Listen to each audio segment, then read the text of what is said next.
Hello there, my sleepy citizens. Tonight, we journey into the shadowed streets of Gotham City, where mysteries lurk and the Dark Knight stands vigilant against the forces of chaos. We bring you tales of Batman, uncovering different sides of the man behind the mask. And as our journey through these stories winds down, a calm ambience of Gotham's streets will carry you throughout the night, bringing you to restful sleep without interruptions from any ads. If you enjoy these tales, please be sure to give us a like, subscribe, and let me know in the comments what story you'd like to hear next. But for now, let's get cozy and step into the world of Gotham.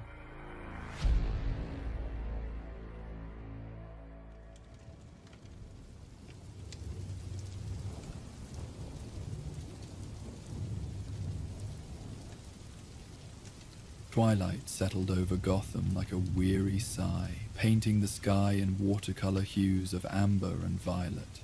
From his vantage point atop the Ellsworth building, Batman observed the transformed landscape of Robinson Park with narrowed eyes.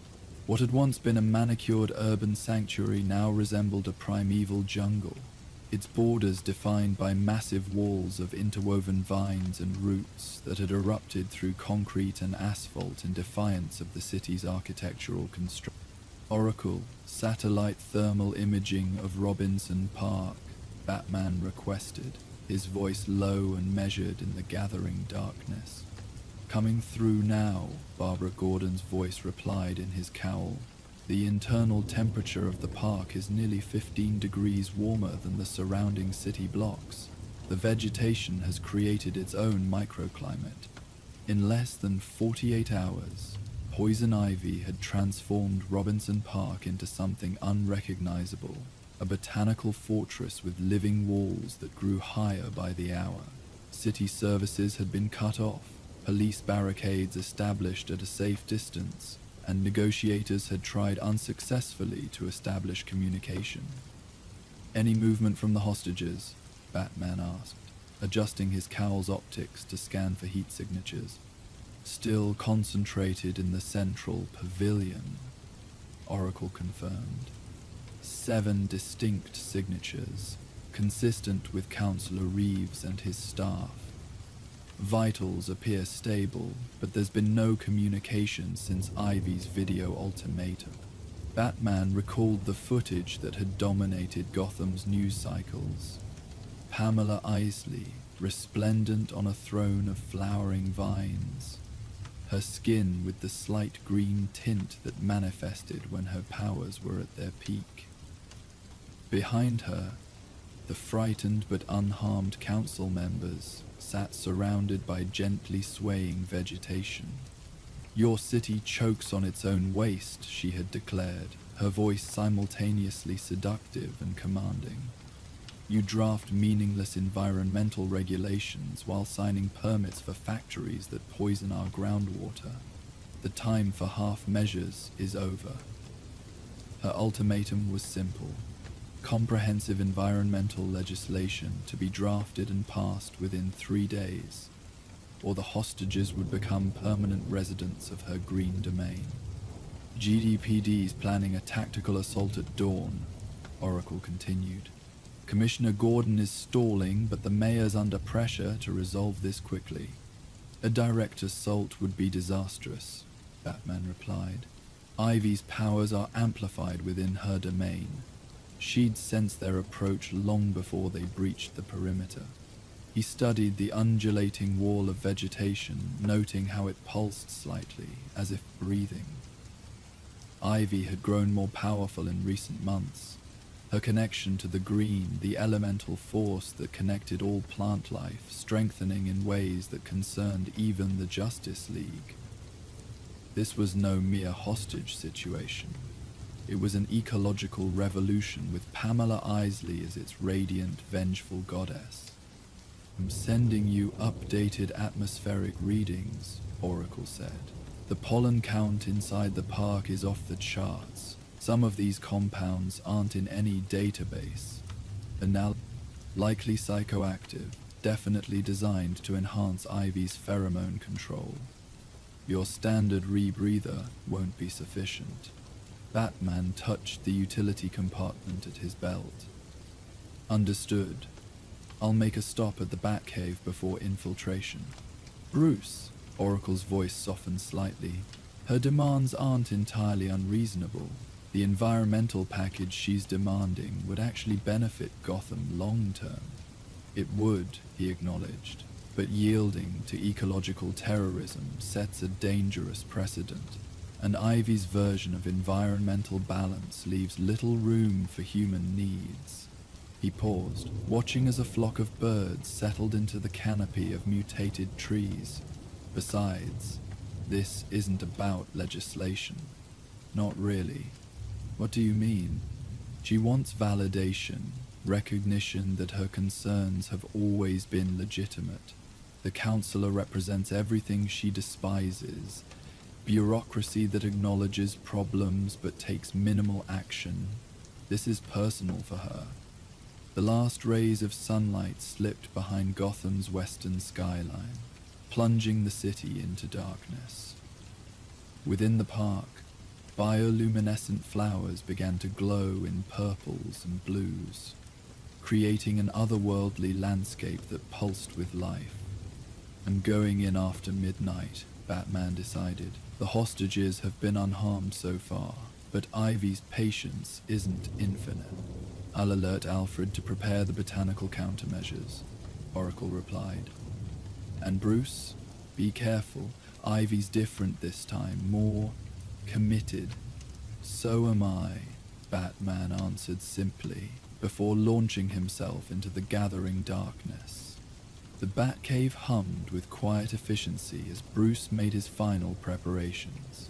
Alfred moved with practiced precision, helping him don a specialized version of the Batsuit, one designed specifically for confrontations with Pamela Isley. The polymer coating should resist most adhesive pollens and corrosive plant secretions, Alfred explained, securing the reinforced gauntlets. And the fabric weave contains a graphene layer that may provide some resistance to her more aggressive flora. Bruce nodded, testing the suit's flexibility. The rebreather, modified with the new filtration system Master Fox developed. It should neutralize her known pheromone compounds, though I must caution you about its limitations. 18 minutes of continuous use before the system requires a 2-minute regeneration cycle. Bruce secured the rebreather to his utility belt. I'll use it sparingly. A subtle alert chimed from the Bat computer. Lucius Fox's face appeared on the main display, his expression serious but calm. Bruce, I've finished analyzing those soil samples from Robinson Park's perimeter, Fox began. The cellular mutation rate in the vegetation is accelerating. She's fundamentally altering the plant's genetic structure, meaning they're developing neural-like networks, simplified but definite. Bruce frowned. She's making them more intelligent, or extending her own consciousness through them, Fox suggested. Either way, it changes the tactical landscape. These plants won't just react instinctively, they might anticipate, possibly even strategize. Any weaknesses? Fox held up a small device that resembled a compact ultrasonic emitter. This generates a frequency that disrupts the cellular communication within her modified plants. It won't kill them, but it should disorient them temporarily, give you windows of opportunity.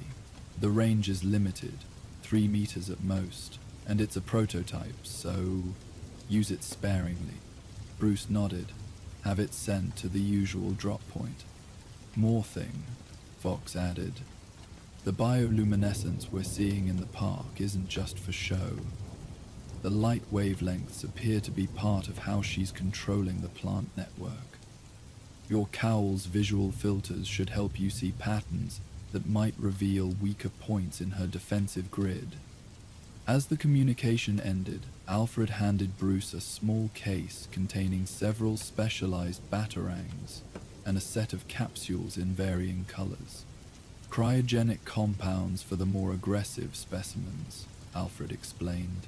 The blue capsules contain a fast-acting but temporary growth inhibitor, non-lethal as per your specifications, and this contains the latest antitoxin for her known pheromonal compounds. Batman moved toward the Batmobile, but paused briefly. Her cause isn't wrong, Alfred, just her methods. Indeed, sir, Alfred replied thoughtfully. The line between activist and terrorist has always been drawn by those with the luxury of patience. Perhaps Dr. Isley simply ran out of both. The Batmobile disappeared into the tunnel, leaving Alfred alone with his thoughts, faithful sentinel to a war fought in the shadows between those who would save the world by very different means. Robinson Park's southern perimeter pulsed with life, the massive wall of intertwined vegetation shifting subtly as if breathing in the night air. Police barricades stood a cautious 100 yards back, their flashing lights casting rhythmic blue and red patterns across the scene. Batman observed from the shadows, using his cowl's enhanced vision to identify potential entry points. The botanical wall appeared seamless at first glance, but thermal imaging revealed cooler spots where the growth was less dense. Oracle, I'm at the south entrance, he sub-vocalized, sending you visual feed now. As Barbara analyzed the imagery, Batman noticed waves of subtle movement rippling through the wall, corresponding with faint pulses of bioluminescence deep within the tangled growth. It's communication, Oracle realized. The plants are sharing information through light patterns, which means they're also sharing information about potential intruders. Near the ground, where the roots had erupted through concrete, the bioluminescence was notably dimmer. Batman moved silently toward a section where massive roots had created a slight overhang. To the officers stationed nearby, he would be nothing more than another shadow in a night full of them. Reaching the chosen spot, Batman activated Fox's sonic device at its lowest setting. The vegetation nearest him shuddered slightly, its movements becoming less coordinated. A small gap appeared between two massive root structures, just large enough for him to slip through. I'm going in, he informed Oracle. Maintain communication for as long as possible, but be prepared for interference. Batman took a final breath of relatively clean air before activating his specialized rebreather and slipping through the gap. The transition was immediate and disorienting. From the cool, open night of Gotham to a humid, close environment that resembled a tropical greenhouse. The air was thick with pollen, visible as golden motes drifting through shafts of bioluminescent light. The familiar pathways of Robinson Park had disappeared, replaced by a maze of overgrown vegetation. What had once been manicured lawns now sprouted chest-high grasses that whispered against each other as if sharing secrets. Ornamental trees had transformed into towering giants with twisted, gnarled trunks. Flowering vines draped across everything, their blooms pulsing with gentle blue and purple light. Batman moved cautiously, using his grapnel to ascend to the lower branches of a massive oak that offered better visibility. From this vantage point, he could see the central pavilion, now transformed into what appeared to be a living throne room. The columns were wrapped in flowering vines, the dome partially collapsed and replaced with an organic canopy. And there, seated on a throne of twisted roots and blossoming orchids, was Poison Ivy herself. Even from this distance, her presence was commanding. Her skin with its green tint seemingly more vibrant, her red hair intertwined with living vines that moved gently around her. She appeared to be speaking, though he couldn't hear her words. The hostages sat in a semicircle before her, contained within what looked like individual pods of large cupped leaves. They appeared unharmed, though their postures suggested exhaustion and resignation. I have visual on Ivy and the hostages, Batman reported. Counselor Reeves and 6 staffers, all contained in some form of plant enclosure, appear conscious but subdued. He stopped abruptly as something brushed against his awareness, a sweet, almost intoxicating scent that penetrated even his specialized rebreather. A momentary wave of disorientation washed over him. She knows I'm here, he realized, noting how the pattern of bioluminescence had changed, flowing toward his position like searching fingers of light. Batman fired his grapnel toward another tree, swinging to a position obscured by dense, mutated ferns. The plants below him stirred, turning like sunflowers tracking the sun. Interesting approach, Batman. Ivy's voice drifted through the humid air, somehow carrying perfectly despite the distance. Most men announce themselves more directly. The hostages, Ivy, he responded, using his voice modulator to project without revealing his position. Release them. Your quarrel is with the council's policies, not its staff. A melodic laugh floated through the transformed park. Always so direct, so male in your approach. But surely you've noticed this isn't a simple hostage situation. This is a revolution, a reclaiming, a glimpse of Gotham's true potential. Batman used her monologue as cover to move again, firing his grapnel toward a massive statue that had been nearly consumed by vegetation. As he swung, a whip-like vine narrowly missed, entangling his legs. You're faster than my babies remember, Ivy called out, amusement coloring her voice. But they're learning.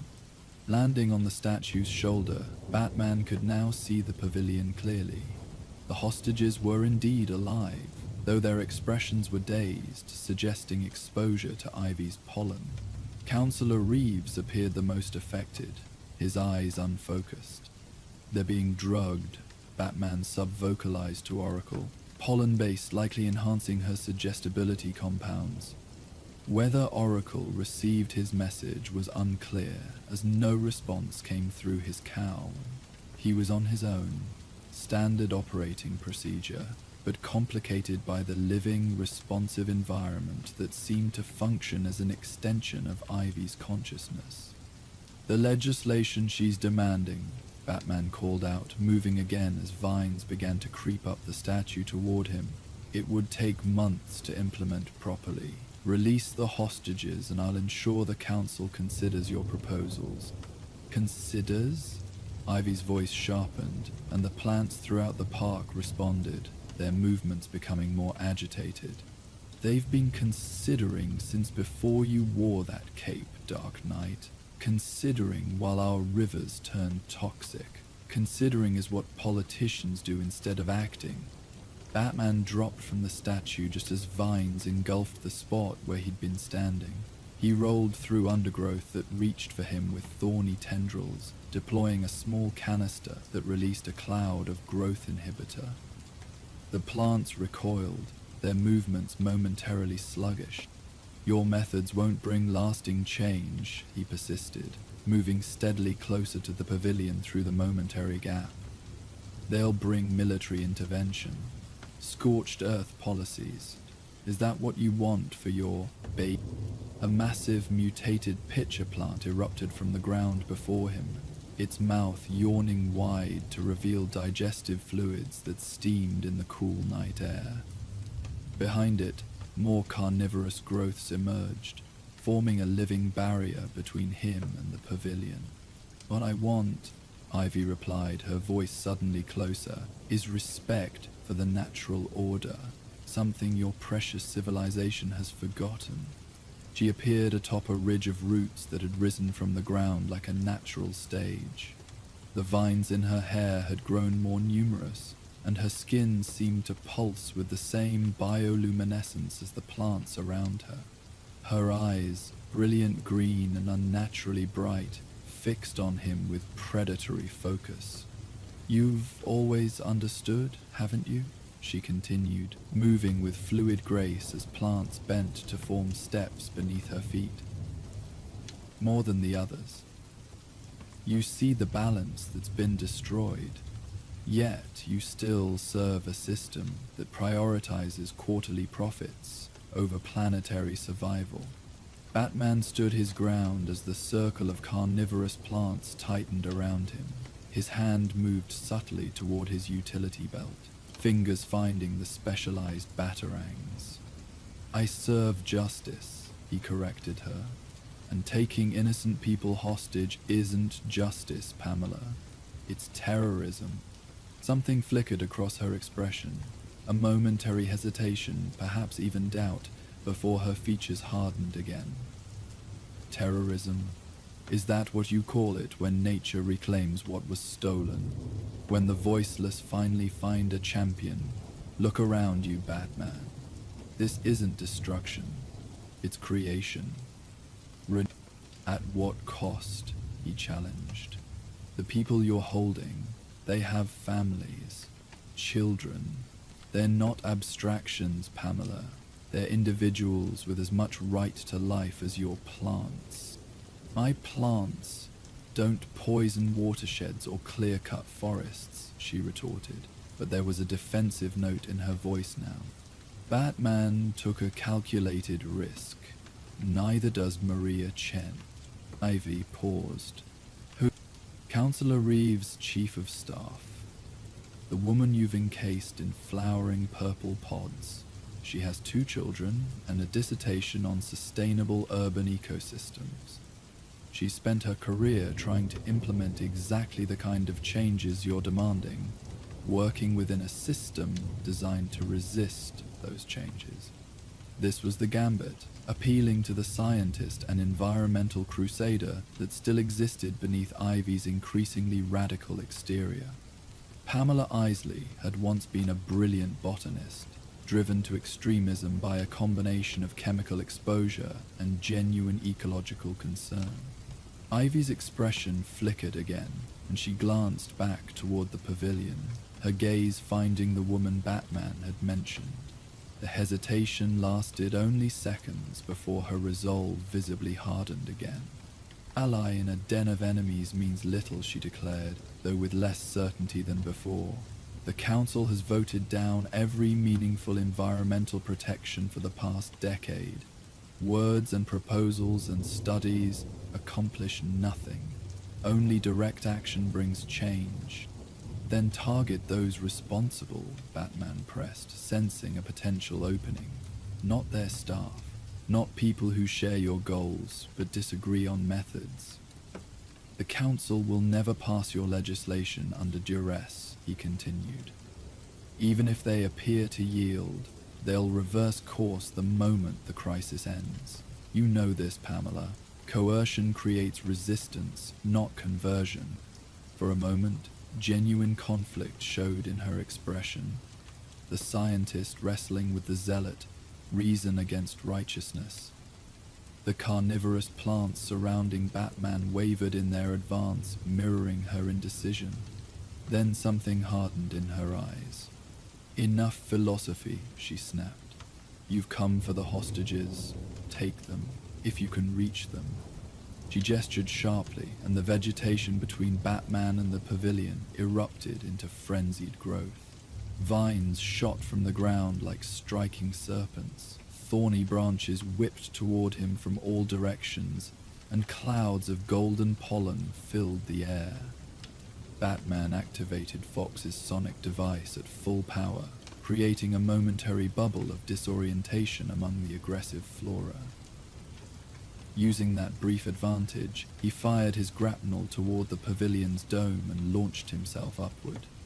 But Ivy had anticipated this. As he swung through the air, a massive flower bud erupted from the pavilion's roof, blooming explosively to release a dense cloud of reddish pollen directly into his path. Despite his rebreather, the concentration was too great to filter completely. His vision blurred momentarily, muscles responding a fraction slower than commanded. He adjusted his trajectory mid-swing, landing on one of the pavilion's wrapped columns rather than in the center as planned. The stone was barely visible beneath a sheath of writhing vines that immediately began to encircle his legs. "Your toys won't save you here," Ivy called out, approaching the pavilion with measured steps as plants formed a path beneath her feet. "This is my domain. Every cell, every spore, every molecule of oxygen you breathe is under my control." Batman triggered a cryo-batarang, freezing the vines attempting to entrap him. The plants shattered as he broke free, but more immediately grew to replace them. The hostages were mere yards away now, their plant enclosures pulsing with anxious energy as the conflict escalated. The rebreather indicator was flashing now, less than 5 minutes of filtration remaining. Batman needed to change tactics. Direct confrontation wasn't working, and the hostages were too vulnerable in this environment. "You're right," he said simply. Ivy paused, suspicion evident in her expression. "About?" "The failure of traditional channels." Batman took a deliberate step away from the hostages, drawing her attention fully to himself. The system resists meaningful environmental change because the profit incentives point in the opposite direction. That's not speculation, it's documented fact. Confusion flickered across her features. "Are you agreeing with me?" "With your assessment, yes. With your methods, no." He maintained eye contact, watching as uncertainty tempered her anger. "The legislation you're demanding, it addresses symptoms, not causes. You know this. You're too intelligent not to see it." Something shifted in her posture, the zealot receding slightly, the scientist emerging. "Explain." "Corporate influence, regulatory capture, election financing that ensures pro-business candidates." Batman spoke quickly but clearly, aware of his diminishing window of protected breathing. "Your legislation would impose restrictions that would be systematically undermined before the ink dried. You need deeper change." Ivy studied him, genuine interest replacing some of the hostility in her gaze. "Go on." Wayne Enterprises has been developing a private-public partnership model for environmental remediation, self-funding through carbon capture and sustainable resource development, bypassing the traditional regulatory framework entirely. "Pretty words," Ivy said, but her tone had softened slightly. "Not promises. Projects already in motion. The Robinson River Restoration Initiative begins next month. Wayne's new bacterial filtration system removes industrial contaminants while preserving native microbiomes. The pilot showed 93% reduction in heavy metal concentrations. This caught her attention completely. As a botanist, she would understand the significance of such results. That's not possible with current technology. It wasn't until recently. Batman took another careful step, not toward the hostages, but toward her. "The change you want is happening. Not through legislation, but through innovation and private initiative. But holding these people hostage jeopardizes those projects, creates resistance, reinforces the narrative that environmental protection is extremism." She was listening now, genuinely engaged. The plants around them had settled into a less aggressive posture, responding to her shifting emotional state. Even the hostages' enclosures had relaxed slightly. "The counselor," Batman pressed gently. "He's not your enemy. He's an obstacle, yes, but one that can be circumvented rather than confronted. The staff you're holding, they include allies who could help implement the very changes you're fighting for." Ivy's gaze shifted to the hostages, lingering on Maria Chen. "She did try," Ivy admitted quietly. "Before the council voted down the watershed protection bill, she came to me, consulted me on the technical aspects, and she'll continue that work." Batman assured her. If you let her. You're asking me to trust a system that has consistently betrayed both science and nature, Ivy said, but her voice held more weariness than conviction now. I'm asking you to recognize that your goals are achieved through balanced ecosystems, not monocultures, Batman replied. Human participation in environmental restoration isn't just possible, it's necessary. Just as plant diversity creates resilience, so does diversity of approach. Something shifted in Ivy's eyes. Recognition, perhaps, of the fundamental ecological truth in his argument. Her expression softened further, scientific reasoning gradually reasserting itself over emotional reaction. Show me, she said finally. This river restoration project, the filtration system, let me see the data, the implementation plans. Release the hostages, Batman countered gently. All of them. Then we can discuss next step. The moment hung in balance. Ivy's ambition for environmental redemption weighed against her distrust of conventional authority and her belief in direct action. The plants around them seemed to hold their breath, waiting for her decision.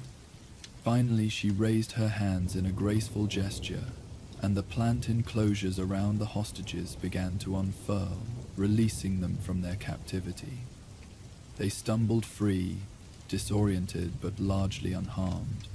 Get them out, Ivy instructed, her voice carrying a mixture of resignation and determination. But you and I aren't finished. I want to see these projects, evaluate them myself. Agreed, Batman said, moving among the council staff, supporting those who struggled to stand. Councillor Reeves was the most affected, his movements sluggish and coordination poor. Batman guided the hostages toward the southern edge of the park, where the living wall had begun to part, creating an exit corridor. As they moved, he noted that his exposure to the unfiltered pollen was beginning to affect his coordination. Vision blurring slightly at the edges, he focused on the task at hand, getting the civilians to safety before his own condition deteriorated further. The exit corridor was almost beautiful, flowering vines creating a tunnel of soft bioluminescence that guided their way toward freedom. With each step, Batman felt the pollen's effects growing stronger in his system. Keep moving, he instructed the hostages, supporting Councillor Reeves, who leaned heavily against him. Medical teams are waiting. Behind them, Ivy watched their retreat from atop her living throne, expression unreadable in the shifting patterns of plant light. As they neared the perimeter wall, Batman activated his comms again. Oracle, status? GCPD medical units in position, came the welcome reply, clearer now as they approached the edge of Ivy's domain. Gordon has established a secure extraction corridor. The living wall parted before them like a curtain, revealing the world beyond Robinson Park. Police barricades, flashing lights, and the familiar urban landscape of Gotham. Medical personnel rushed forward as they emerged, guiding the disoriented council staff toward waiting ambulances. Batman. Commissioner Gordon approached, keeping a wary eye on the pulsing vegetation. We didn't expect a negotiated release. What's her play? A chance to evaluate alternative approaches, Batman replied, fighting the increasing effects of pollen exposure. She's listening, Jim. Don't send in tactical teams. Gordon studied him with concern. You don't look well. Pollen exposure, it'll pass. Batman straightened with effort. The hostages need medical attention. Mild dehydration, pollen-induced disorientation, no physical injuries. And Pamela? Batman glanced back at the living corridor, which had begun to slowly close. She's waiting for proof that traditional environmental channels can actually deliver meaningful change.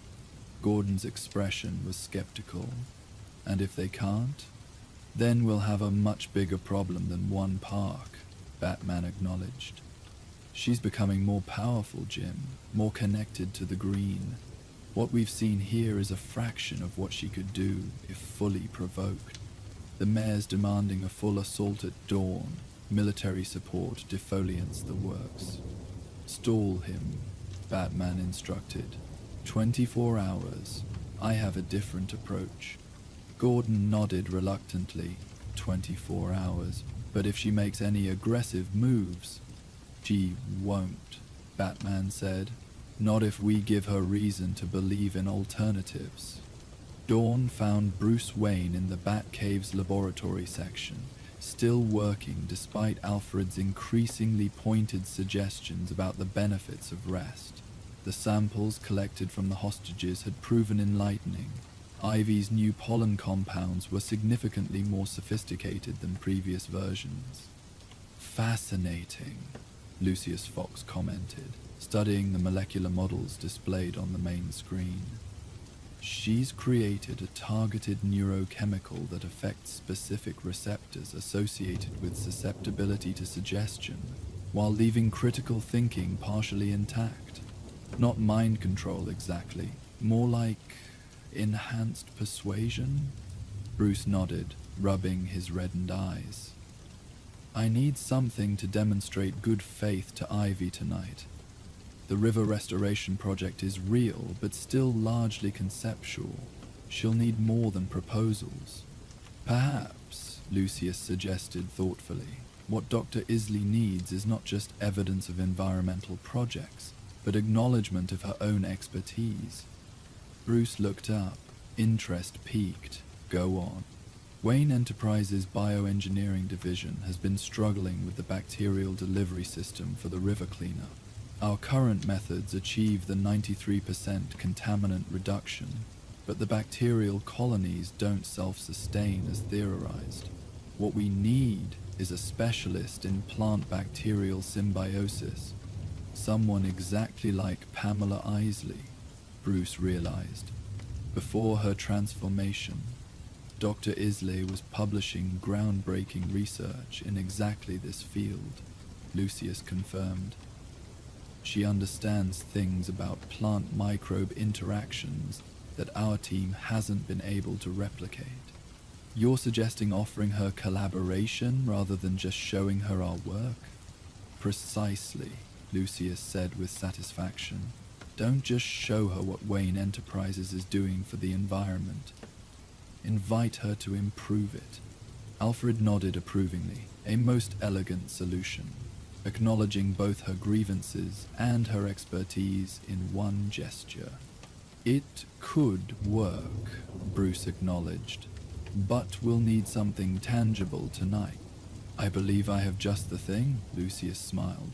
Our prototype bioremediation pods, portable, independently verifiable, and demonstrate the technology in action rather than just on paper. Perfect. Have a complete set prepared, along with full technical documentation and an official Wayne Enterprises consultant contract. Draft the terms for complete independent oversight of environmental compliance. Alfred raised an eyebrow. A bold move, Master Bruce. The board may have questions about bringing a known eco-terrorist into the corporate structure. Not if it's presented as recruiting the world's leading expert in bioremediation to ensure the success of a high-profile environmental initiative, Bruce countered. Besides, keeping Pamela Isley constructively engaged serves both Wayne Enterprises' public interests and Batman's security concerns. Dusk settled over Gotham as Batman approached Robinson Park from the northern perimeter, carrying a specialized case containing the bioremediation pods and documentation. A distinct pathway had formed in the living wall, not fully open but visibly thinner, suggesting Ivy was expecting his arrival. The living barrier parted as he approached, creating an opening just wide enough for him to pass through. This felt less like infiltration and more like a formal, if cautious, invitation. The park's interior had continued its transformation. What had been chaotic overgrowth now showed evidence of deliberate cultivation. Pathways lined with phosphorescent fungi, decorative arrangements of flowering vines, and water features created by redirected park fountains. Batman found Ivy seated on a living throne that appeared to have grown directly from the earth, not the dramatic command center of the previous night, but something more contemplative. Her expression as he approached was guarded, but not immediately hostile. "You returned," she observed. "I half expected to see military defoliation teams instead." "That option was discussed," Batman acknowledged. "I convinced them to pursue alternatives." Ivy's eyes narrowed slightly. "For how long? Until I release the park? Until I surrender myself to Arkham's tender mercies? Until we determine whether there's a better path forward than mutual destruction." He placed the case he carried on a flat stone surface nearby. "You've been reshaping the park." She seemed pleased that he'd noticed. "From defensive necessity to something more intentional. A demonstration of what urban spaces could become if humans allowed proper ecological function. You've created a functional ecosystem within days. Nature knows how to heal itself when barriers are removed," she replied. "I merely accelerated the process." "I assume that contains the evidence you promised?" "Evidence and an alternative approach." Batman opened the case, revealing the bioremediation pods nestled in protective compartments alongside digital tablets containing documentation. The Robinson River Restoration Initiative. Not just proposals, but functioning technology. Ivy's interest was immediate. She approached the case, plants creating steps beneath her bare feet. With delicate green-tinged fingers, she lifted one of the bioremediation pods. Pseudomonas putida varians, she identified immediately, examining with expert precision. Modified for enhanced heavy metal sequestration. Interesting delivery system. Wayne Enterprises technology? Batman nodded. Phase 1 implementation begins next month at 3 contamination hotspots along the river. The bacteria extract heavy metals from the water column and sediment. Ivy accessed one of the tablets, reviewing the technical documentation with the rapid comprehension of a trained scientist. Her expression shifted between skepticism and reluctant appreciation. "It's not entirely without merit," she finally admitted. "More substantial than typical corporate greenwashing, but ultimately insufficient without compatible plant systems to support long-term microbial health. Which is why the project needs your expertise," Batman said directly. Ivy stilled, suspicion immediately returning to her features. "What?" Batman retrieved a final document from the case, the consultant contract Lucius had prepared. "Wayne Enterprises is offering you an independent oversight role in the River Restoration Initiative. Full access to all project data, veto authority over implementation decisions, and public reporting rights." She stared at him in disbelief. "You're offering me a job. We're offering acknowledgement of your expertise and legitimate concerns. A channel for your environmental advocacy that doesn't involve hostage-taking or terrorism." Ivy took the contract, scanning its terms with evident disbelief that slowly transformed into thoughtful consideration. "This is a Bruce Wayne peace offering. He sent you as his messenger." Batman neither confirmed nor denied this. "Wayne understands that environmental restoration requires specialized knowledge. Your research on plant bacterial symbiosis remains unparalleled in the field. And in exchange for this consultation role, I'm expected to, what? Return Robinson Park to its manicured, ecologically sterile state? Submit myself to Arkham for rehabilitation? In exchange for meaningful participation in Gotham's environmental restoration, the expectation is that you'll pursue your goals through this channel rather than through force, Batman replied evenly.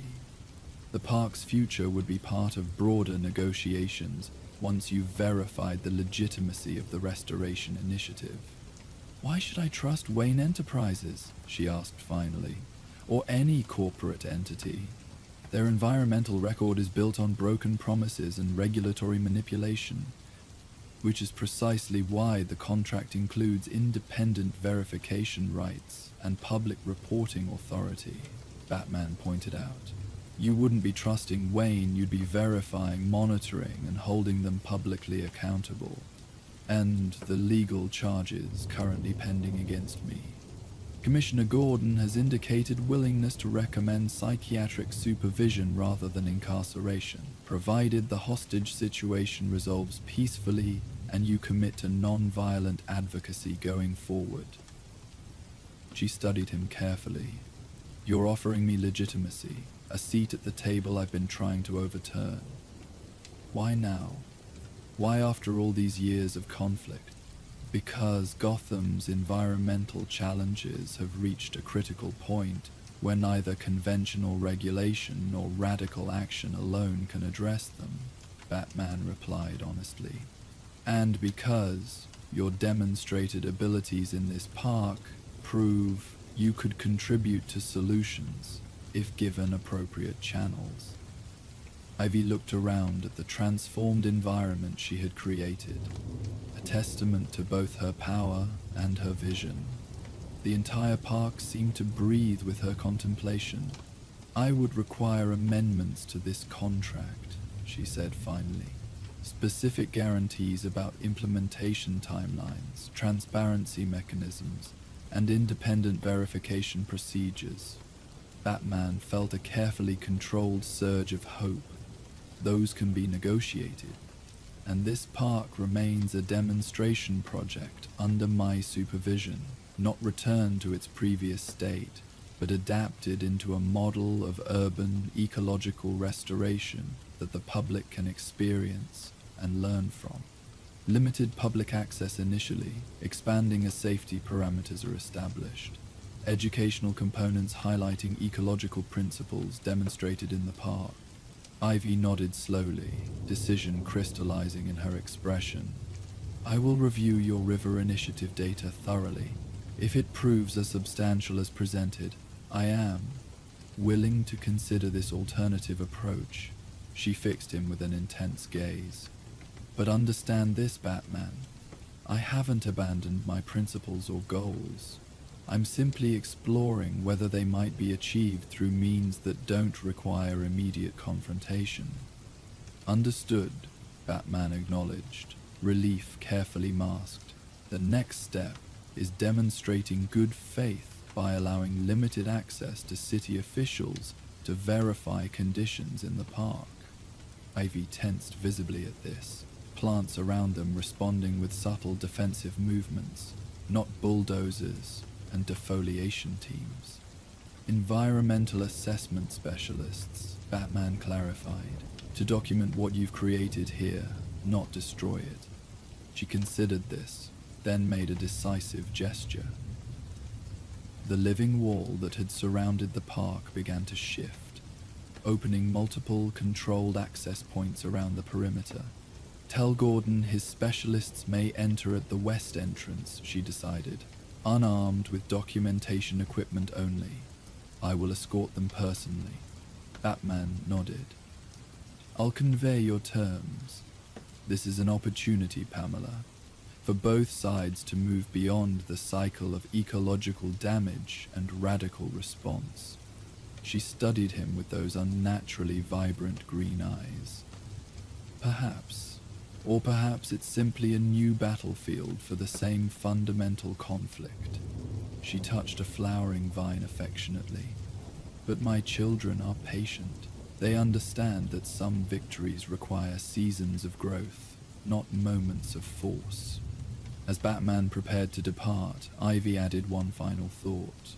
You know, Batman, for all your technological prowess, You've never fully understood the power of growth, how something as soft as a seedling can eventually split concrete, how roots can bring down walls given sufficient time. She gestured to the transformed park around them. Perhaps that's the real lesson here, that change doesn't always require dramatic confrontation. Sometimes it simply requires finding the right cracks in the existing structure and gently, persistently expanding them. Batman considered her words, recognizing the insight they contained and the warning. Ivy hadn't surrendered her revolutionary vision, she had simply adjusted her timeline and tactics. Growth requires appropriate conditions, he replied. This arrangement attempts to provide them for all parties involved. She inclined her head slightly, acknowledging the point without fully conceding it. As Batman departed through one of the newly created openings in the living wall, he carried both cautious optimism and clear-eyed realism. The Robinson Park crisis had been resolved without casualties, but the fundamental tensions between human development and environmental protection remained. What had changed was the possibility of new approaches, a recognition on both sides that neither unchecked development nor radical eco-terrorism offered sustainable paths forward. Ivy's botanical fortress would transition into something new, not quite the conventional park it had been, nor the primeval jungle she had initially created, but a carefully negotiated middle ground where different visions might eventually find common roots. As Gotham's night embraced him once more, Batman reflected that such compromises rarely satisfied anyone completely, yet often represented the only path toward genuine progress. In the delicate balance between justice and pragmatism, between ideal outcomes and workable solutions, lay the seeds of Gotham's potential future. Batman fired his grapnel toward a nearby building, the familiar sensation of ascent carrying him above the transformed landscape of Robinson Park. From this height, the integration of natural and urban elements appeared not as conflict, but as possibility, living systems and human structures finding ways to coexist, however tentatively. As he disappeared into Gotham's familiar shadows, the botanical fortress that had threatened the city's status quo was evolving into something new, a test case for cooperation rather than confrontation between humanity and nature. But Gotham rarely allowed its guardian more than fleeting moments of accomplishment before presenting new challenges. The delicate balance Batman had helped establish with Poison Ivy would need time to take root and grow, yet time was a luxury the Dark Knight seldom possessed. Even as the final arrangements were being made for environmental specialists to document Ivy's transformed ecosystem, Alfred's voice came through Batman's cowl with the measured calm that often preceded serious developments. Master Bruce, I believe you'll want to return to the cave at your earliest convenience. An alert has just come through from our monitoring systems. Batman paused on a gargoyle overlooking the financial district, the stone creature's weathered features impassive beneath his boots. Nature? Of the most dangerous sort, I'm afraid, Alfred replied cryptically. Human nature with professional focus. The Wayne Enterprises server farm in the East End registered an intrusion attempt 30 minutes ago. Most sophisticated I've seen in some time. Batman's posture shifted subtly, the environmental diplomat of moments ago receding as the detective emerged. Pattern, reminiscent of previous work by a certain gentleman with whom you've had professional disagreements. Alfred's tone conveyed volumes without specific details. Security protocols observed even on encrypted channels. I'm on my way. The night air rushed past as Batman launched himself from the gargoyle, firing his grapnel toward the nearest building. his mind already analyzing possibilities, motivations, likely targets. Robinson Park and its flowering revolution faded from immediate concern, though not forgotten. Such was the rhythm of Gotham and its protector. One crisis navigated only to find another looming on the horizon. The lush green world of Poison Ivy's creation giving way to the cold precision of a very different adversary. From the organic to the tactical, from passionate ideology to calculated profession, from one worthy opponent to another. The Batmobile's engine roared to life minutes later, carrying its solitary passenger through Gotham's midnight streets toward the cave, where information awaited. Information that would set in motion a very different kind of confrontation, one that would require not negotiation and understanding, but silence, strategy, and the deadly serious game of hunter versus hunter. The silent strike was coming. Slade Wilson studied the dossier with clinical precision, his single eye absorbing every detail projected on the tablet screen. The encrypted file had arrived with a substantial down payment, $5 million, transferred to an offshore account. 5 more upon completion. Interesting, he murmured, swiping through classified security protocols, building schematics and personnel files. Gotham City wasn't his preferred hunting ground. The Bat complicated matters, but $10 million demanded consideration. His equipment lay prepared on the hotel bed. Reinforced tactical armor, sword forged from promethium alloy, customized rifle with specialized ammunition, combat knives, and various tools for urban infiltration. Each piece represented the apex of military technology, modified to his exacting specifications. Slade moved to the window, gazing across Gotham's glittering skyline. Somewhere in that urban maze, his target was going about their normal routine, unaware that Deathstroke had already calculated 14 different ways to end their life within 72 hours. "Let's play," Deathstroke whispered. Batman perched on the edge of the Wayne Tower's communication spire, the highest point in Gotham. The city sprawled below him, a chaotic constellation of lights, shadow, and perpetual movement. Oracle's voice came through his earpiece. "Got something interesting, Batman. GCPD intercepted chatter about a high-profile mercenary entering Gotham 2 days ago. Details?" Batman's voice was gravel. "Nothing concrete, just whispers from the usual informants. But there's been unusual activity at the construction sites for the new financial district.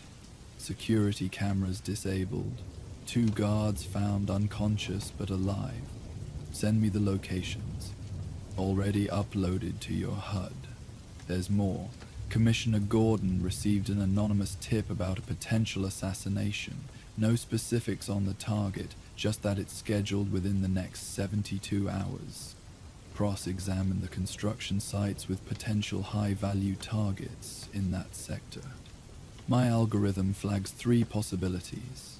Judge Maria Carlucci, who's presiding over the Falcone racketeering case. DA Andrew Hopkins, who's prosecuting half the remaining mob families. And City Councilwoman Rebecca Chen, who's pushing the anti-corruption bill. There's one more thing, Oracle said, her voice tightening. Based on the methodology, the precision of the infiltration, the tactical approach, I'm running comparisons with known operators. It's preliminary, but there's an 87% match with Deathstroke's operational signature. Batman froze momentarily. Slade Wilson, the world's deadliest assassin. A metahuman with enhanced strength, reflexes, and tactical intelligence. Activate Protocol Watchtower, Batman commanded. I want round-the-clock surveillance on all 3 potential targets. And send Nightwing the data. This wasn't a random criminal threat. If Deathstroke was in Gotham, someone was going to die. The clock was already ticking. Deathstroke moved like a ghost through the half-constructed skyscraper, his armor's adaptive camouflage rendering him nearly invisible against the exposed steel beams and unfinished concrete. 93 floors up, the wind howled through the skeleton of what would become Gotham's tallest structure, the perfect vantage point. Through his tactical scope, he could see into the offices of the Justice Center 6 blocks away. Thermals picked up 18 heat signatures working late. One matched the profile of his target. Deathstroke adjusted his position, the specialized rifle an extension of his body. The round in the chamber would punch through ballistic glass without fragmenting, maintaining lethal velocity. Working late tonight, he murmured. Predictable. The slight change in air pressure behind him was nearly imperceptible, a subtle shift that would have gone unnoticed by anyone else. But Deathstroke wasn't anyone else. "You're earlier than I anticipated," he said without turning, his eye still fixed on the scope. "Step away from the edge, Slade." Batman's voice cut through the wind. Deathstroke slowly rose to his feet, the rifle held casually in one hand as he turned to face the dark night. "We both know you can't stop me. Not permanently." Batman stood 20 feet away on the same steel beam, his cape whipping in the violent winds. "There's no shot you can make that I can't prevent." "Perhaps," Deathstroke conceded, "but your presence here means you don't know who the target is, or when, or where the real shot will come from." He gestured toward the unfinished skyline around them. "So many vantage points, so many possibilities. You can't watch them all, Batman." "I don't need to." Batman took a step forward. "I just need to stop you." Deathstroke's laugh was cold. "How many times have we done this dance? You talk about stopping me, but we both know there are lines you won't cross. Lines I step over without hesitation. Last chance," Batman warned. "Surrender now." Deathstroke's answer came in the form of a flash grenade that detonated between them. By the time Batman's cowl filters adjusted to compensate, Deathstroke was gone, the rifle left behind on the beam, a decoy. The night had become a deadly game of chess, with Gotham's rooftops as the board. Deathstroke had made his opening move. Now Batman had to anticipate the next 3. Nightwing crouched behind the parapet of an Art Deco gargoyle high above Gotham's financial district. Through his mask's enhanced optics, he tracked movement across the scaffolding of the Conrad Hotel, a blur of orange and black that appeared and vanished between steel beams with inhuman speed. "I've got visual on Deathstroke," he reported. "North face of the Conrad, 70 floors up. He's rigging something to the construction crane." "Don't engage," Batman's voice commanded through the comm. "He wants to draw us into a divided response." Oracle's voice cut in. "Batman, I've been analyzing patterns. The Justice Center, where Judge Carlucci and DA Hopkins both have offices, is covered by sightlines from 6 different construction sites. But there's one location that has visibility to all 3 potential targets.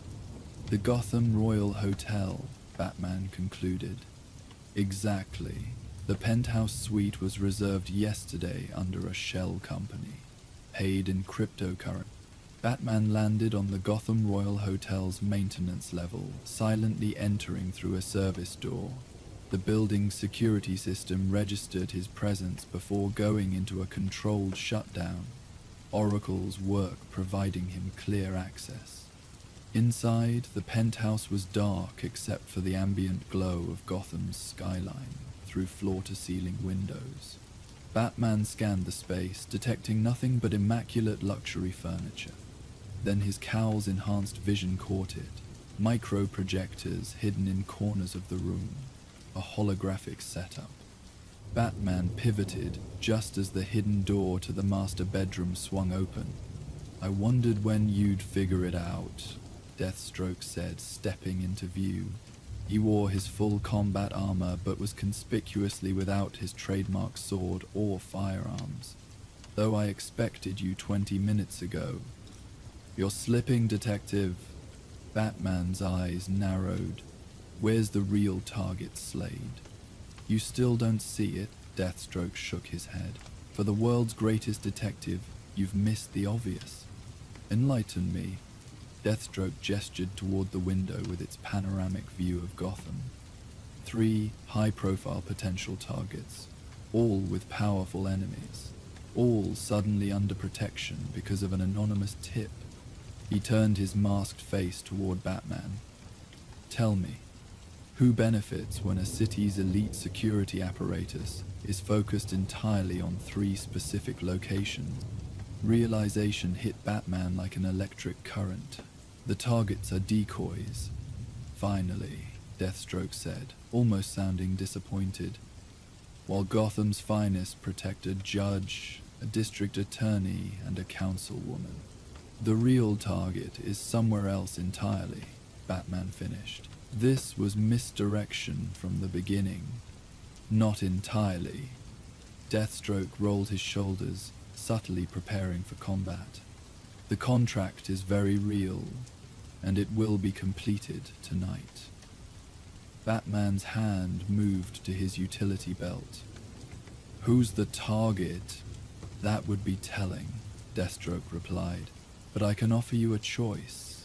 Stay here and fight me, which would be entertaining but ultimately pointless, or try to unravel the real objective with what little time remains." "There's a third option," Batman growled. "I take you down now and end this." The first exchange happened faster than human eyes could track, a brutal ballet of strikes and counters that demolished a marble side table and sent crystal decanters shattering across imported tile. Deathstroke matched Batman move for move, the 2 warriors demolishing the luxury suite as their combat intensified. Through his comms, Batman could hear Oracle attempting to break through. "Batman, we've got a situation developing at..." Static interrupted the transmission as Deathstroke revealed a signal jammer attached to his gauntlet. "No outside assistance," Deathstroke said. "This is between professionals." Batman suddenly stopped, reassessing the situation. The penthouse reservation, the conspicuous scouting. "You wanted me to find you." "Half credit," Deathstroke replied. "I knew you'd find me eventually. Better to choose the battlefield than have you crash my actual operation." "Oracle," Batman spoke into his comm, knowing the signal was jammed but trying a different approach. "If you can hear this, check Wayne Enterprises security. Priority Alpha." Deathstroke tilted his head slightly. "Wayne Enterprises? Interesting guess, but incorrect." But Batman had seen what he needed to. The smallest reaction in Deathstroke's body language at the mention of Wayne. Not surprise, but confirmation. "It was never about the Justice Center or the officials," Batman said. "This is about Bruce Wayne." Deathstroke's silence was answer enough. Before Batman could process this information, Deathstroke struck with sudden ferocity, driving Batman backward through the penthouse doors and into the hallway. "Our time together is up," Deathstroke announced, landing a kick that cracked the wall behind Batman. "I have a schedule to keep." With explosive force, Deathstroke drove his fist into a support column beside them, triggering the fire suppression system. In the momentary distraction, Deathstroke struck Batman with a specialized taser disc that adhered to his chest plate. "The Wayne Enterprises Gala," Deathstroke said, stepping back as Batman fought to remain standing, "occurring right now at the Gotham Museum of Modern Art. So many valuable targets in one location." As Batman struggled against the electrical interference, Deathstroke turned toward the emergency exit. Consider our warm-up concluded. The main event awaits. Batman tore the taser disc from his armor and reactivated his comm system. Oracle, come in. Batman, we've been trying to reach you. There's a situation at the Modern Art Museum. The Wayne Gala, I know. Deathstroke's target is there. Nightwing is already en route, but he won't make it in time. GCPD were dispatched to the other locations. They're redirecting now. Who's the actual target? Unknown. The guest list includes 3 UN ambassadors, 2 foreign dignitaries, the mayor, and several Wayne Enterprises board members. Any of them could be the mark. Batman launched his grapple gun toward an adjacent building. What about Lucius Fox? He's hosting the event in Bruce Wayne's absence. That narrowed the possibilities. Lucius had been spearheading Wayne Enterprises' new cybersecurity division, developing systems that could render certain surveillance technologies obsolete. Batman landed silently on the museum's maintenance scaffold, entering through a service entrance. Through his cowl's enhanced audio, he could hear fragments of communication from the museum's security team, directing the evacuation of guests. Oracle, I need building schematics. Where would a sniper position for maximum coverage of the east exit? 3 optimal locations, she responded immediately. The mezzanine overlooking the sculpture garden, the mechanical room above the east corridor, or the installation crane, Batman finished, spotting the massive mechanical arm suspended above the museum's central atrium. Then he spotted it. The slightest movement on the installation crane's catwalk 90 feet above the atrium floor. Found him, Batman reported, already launching himself upward into the darkness where Gotham's deadliest assassin awaited. The installation crane's catwalk was narrow industrial steel, 30 inches wide with no safety railings, suspended beneath the museum's glass dome. Batman landed silently at one end, his cape settling around him as he surveyed the shadows. Right on schedule, came Deathstroke's voice from the darkness. The assassin materialized, his armor's advanced camouflage deactivating to reveal his position at the crane's control junction. In his hands was a customized rifle with an integrated suppressor. It's over, Slade, Batman stated, his voice echoing slightly in the vast space above the atrium. The targets are secure. Are they? Deathstroke sounded almost amused. Look below, Batman. Tell me what you see. Despite every instinct warning against taking his eyes off Deathstroke, Batman allowed himself a fraction of a second's glance downward. The evacuation continued, security personnel directing guests toward exits. Among them he could see Lucius Fox, surrounded by his protective detail, moving toward the east corridor. I see a failed contract, Batman responded. Whatever you planned, it's too late. Deathstroke shook his head slightly. You still don't understand. This was never about a quick kill. Some contracts require surgical precision. With blinding speed, Deathstroke raised the rifle and fired, not at the evacuees below, but at a junction box on the far wall. Sparks erupted as the museum's backup lighting system failed, plunging sections of the building into darkness. In the same motion, Deathstroke tossed the rifle aside and drew his sword. No firearms for this part, Deathstroke said. Professional courtesy. Batman shifted into a defensive stance, the narrow platform limiting his maneuverability. Why the theatrics, Slade? This isn't your style. The contract specified certain parameters. A death would be unfortunate. But a message must be delivered.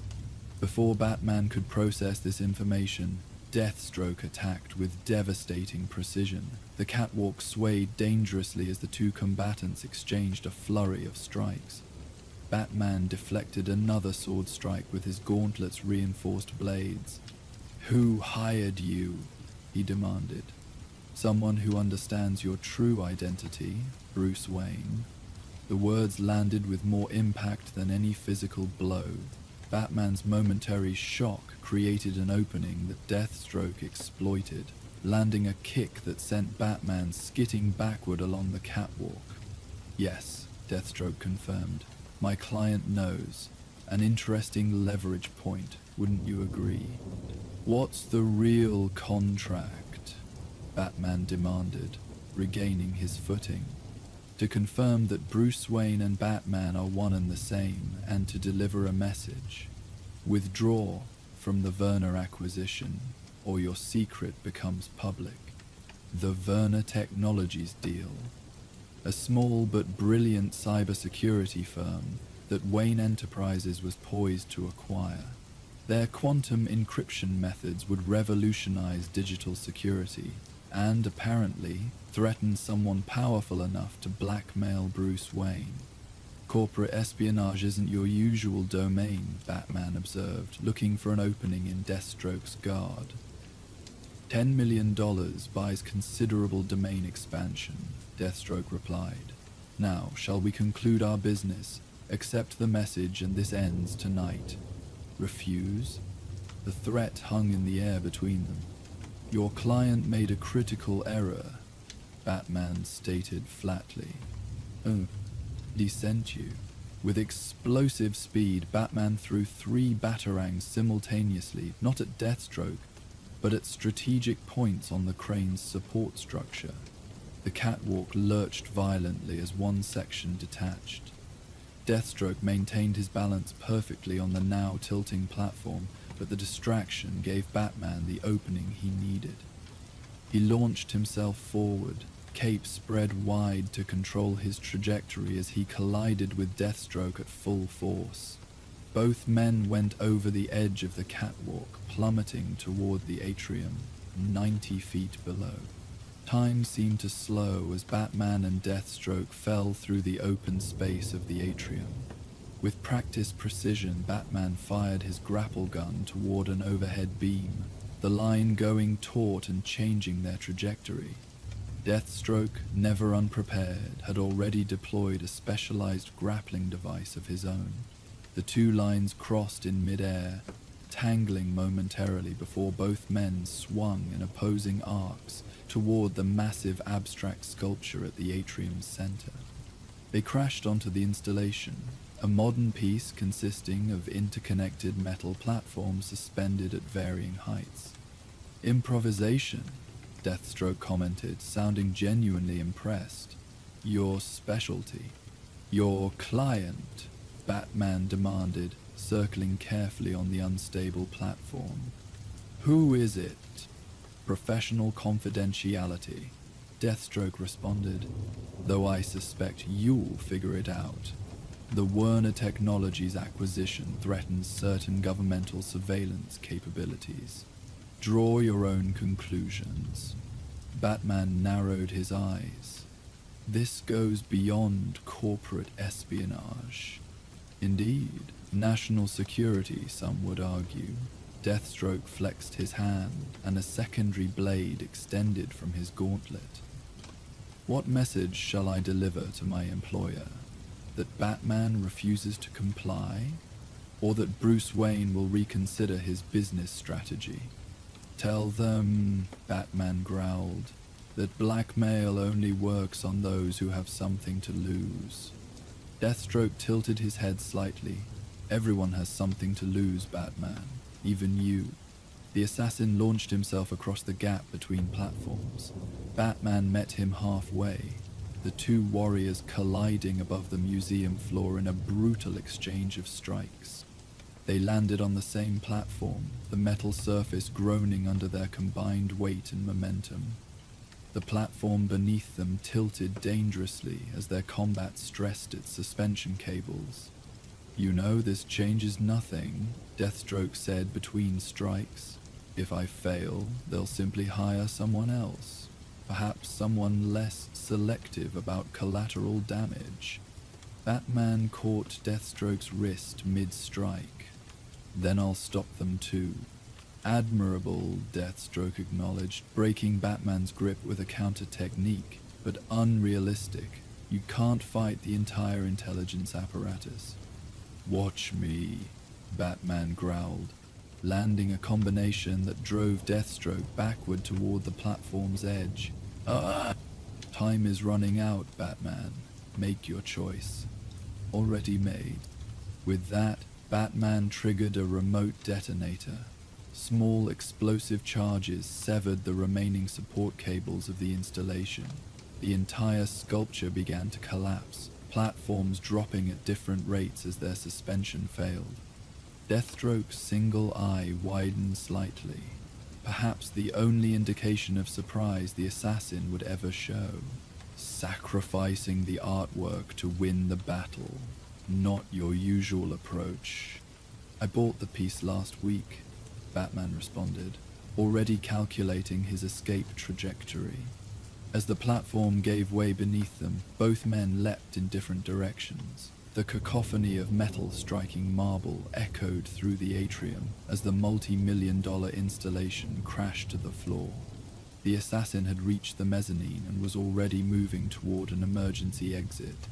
Batman fired his grapple gun, the hook embedding in the wall beside Deathstroke's head. A warning shot. "We're not finished," Batman declared. Deathstroke paused, turning slightly. "For tonight we are.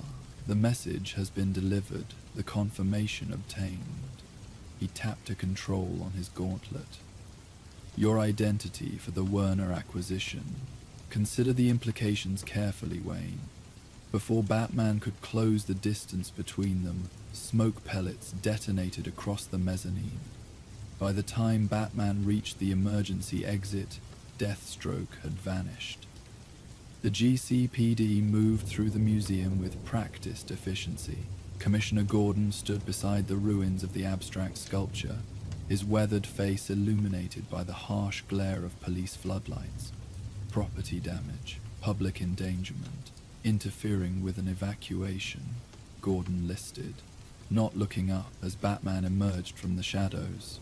Care to explain why one of the world's deadliest assassins was playing cat and mouse with you over $100 million art installation?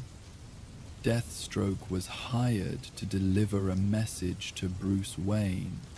Wayne, what's the connection? Wayne Enterprises is acquiring Werner Technologies next week.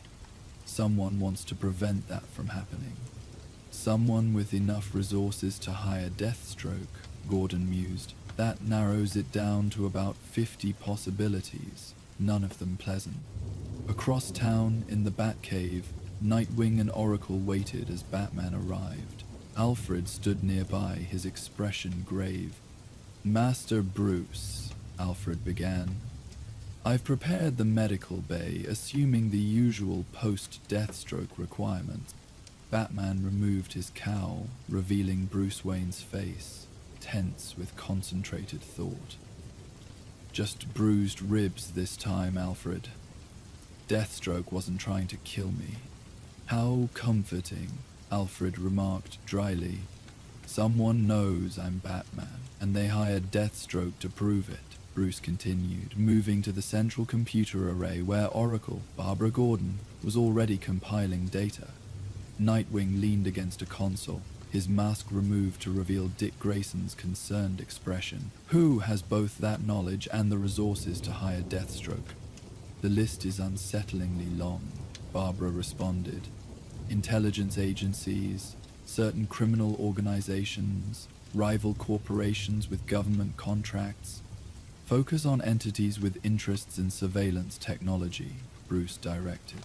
"Specifically, who would be threatened by Werner Technologies' quantum encryption system." "Already on it," Barbara confirmed. "NSA flagged Werner's patents 6 months ago. Chinese intelligence has made 3 separate approaches to their chief engineer, and LexCorp has a competing system in development that will be rendered obsolete." "So, what's the play?" Dick asked. "Call their bluff?" Bruce's expression hardened. "No, we complete the acquisition." Alfred raised an eyebrow. "Sir, if I may, That course of action seems to invite the very consequence this Deathstroke fellow warned against. It does, Bruce agreed, which is why we need to neutralize the threat before the acquisition finalizes next week. And how do we use that? Barbara asked. A rare, cold smile crossed Bruce's face. By making them fear something more than encryption technology. 3 nights later, Deathstroke stood on the balcony of a luxury apartment overlooking Gotham Harbor, holding a secure satellite phone that had just vibrated with an incoming call. Confirmation received, the digitally altered voice stated. The evidence you provided is conclusive. Wayne and Batman are the same. As contracted, Slade responded simply. Has Wayne made any moves regarding the acquisition? None. The Verna Technologies deal proceeds as scheduled. This complicates matters. We may require your services again, a more permanent solution. Double the previous amount. The target being the same, but this time permanent. Slade considered for a moment. I'll need 24 hours to consider. You have 12. The call disconnected.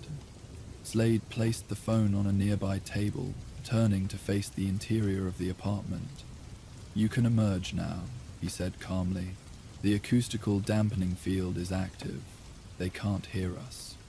From the shadows stepped Batman, cowl in place, cape draped around him like living darkness. Director Raymond Chambers, Slade stated without hesitation when Batman demanded to know who had hired him. National Security Agency, Special Operations Division. Why tell me this? Batman questioned. Professional ethics would suggest confidentiality.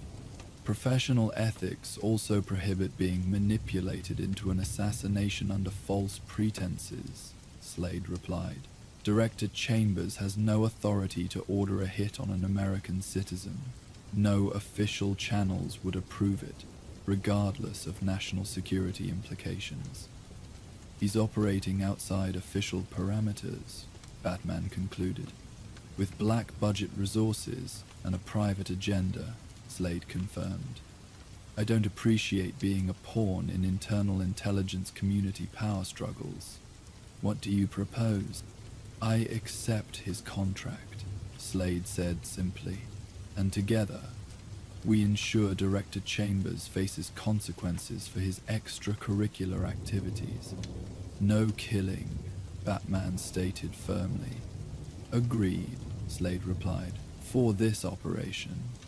After a moment's hesitation, Batman clasped Slade's offered hand briefly, sealing a devil's bargain that neither man would have imagined possible.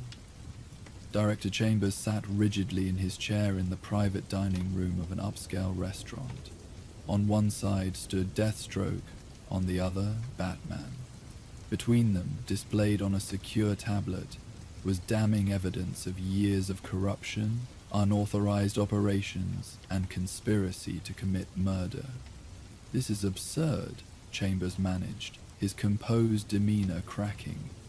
Every financial transaction, every unauthorized order, every illegal surveillance operation documented and verified, including your most recent contract to assassinate Bruce Wayne.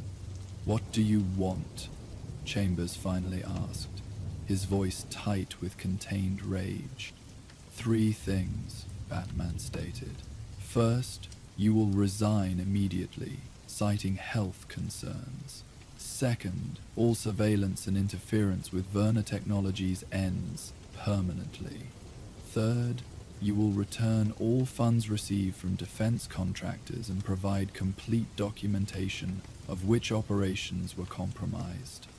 Chambers laughed bitterly. You have no idea what you're asking. Werner's encryption would blind our most critical national security operations, would still be monitored through legal channels, Batman finished, with proper warrants and oversight, as the law requires. You're living in a fantasy world, Chambers countered. Do you truly believe the intelligence community will allow this? EMP won't have a choice, because option 2 is that all of this evidence goes public. To the press, to Congress, to your agency's internal affairs division. And your identity revealed. Chambers countered, a desperate gambit. Batman's expression remained unchanged. Release that information. See what happens. Something in Batman's tone gave Chambers pause. The absolute certainty, the lack of concern. You've prepared for that, the director realized. Years ago, Batman confirmed. Chambers finally nodded once. I accept your terms. As Chambers signed his resignation letter, Slade moved casually toward the door. My part in this arrangement is concluded. Not quite, Batman said. There's still the matter of my identity. Consider it professional courtesy, Slade replied after a moment's consideration. Your secret remains yours, unless someone offers a contract specifically for that information. It wasn't perfect, but it was the best arrangement Batman could realistically expect from someone like Deathstroke. Until next time, Slade said with a slight nod before slipping out the door. 3 days later, Bruce Wayne stood at the floor-to-ceiling windows of his Wayne Enterprises office. Behind him, Lucius Fox reviewed the final acquisition paperwork for Werner Technologies. The board unanimously approved, Lucius reported. Werner's encryption patents transfer to Wayne Enterprises, effective midnight, and the stipulations regarding open-source implementation included as directed. The core technology will be made available to public institutions, journalism organizations, and human rights groups within 30 days. Their conversation was interrupted by Bruce's secure phone. The caller ID displayed unknown, but Bruce recognized the encrypted channel. Wayne, he stated. Quite a resume you're building, came Slade Wilson's voice. Corporate titan, vigilante, now taking on the intelligence community. What do you want, Slade? To offer a professional observation, Deathstroke replied. Chambers was just one head of the Hydra. There are others who will see Werner's encryption as a threat. I'm counting on it, Bruce responded. A short chuckle came through the line. Of course you are. The games never end for you, do they, Wayne? Next time won't be as cordial, Bruce warned. I would hope not, Slate replied. Professional courtesy has its limits. The line went dead. Bruce pocketed the phone, turning back to the Gotham skyline where evening shadows lengthened across the city. Trouble? Lucius inquired. Always, Bruce answered. But tonight, we won. As night fell completely, the bat signal illuminated the clouds above Gotham, the city's call to its dark protector. Bruce Wayne headed toward the private elevator that would take him to the secure garage. Batman was needed. In the shadows of Gotham, the game continued, and the night was still young. The confrontation with Deathstroke had left its mark on Gotham, not just in the physical destruction at the Modern Art Museum, but in the ripples through both the criminal underworld and intelligence community. Director Chambers' sudden resignation from the NSA had made national headlines, though the official story cited only personal reasons and health concerns.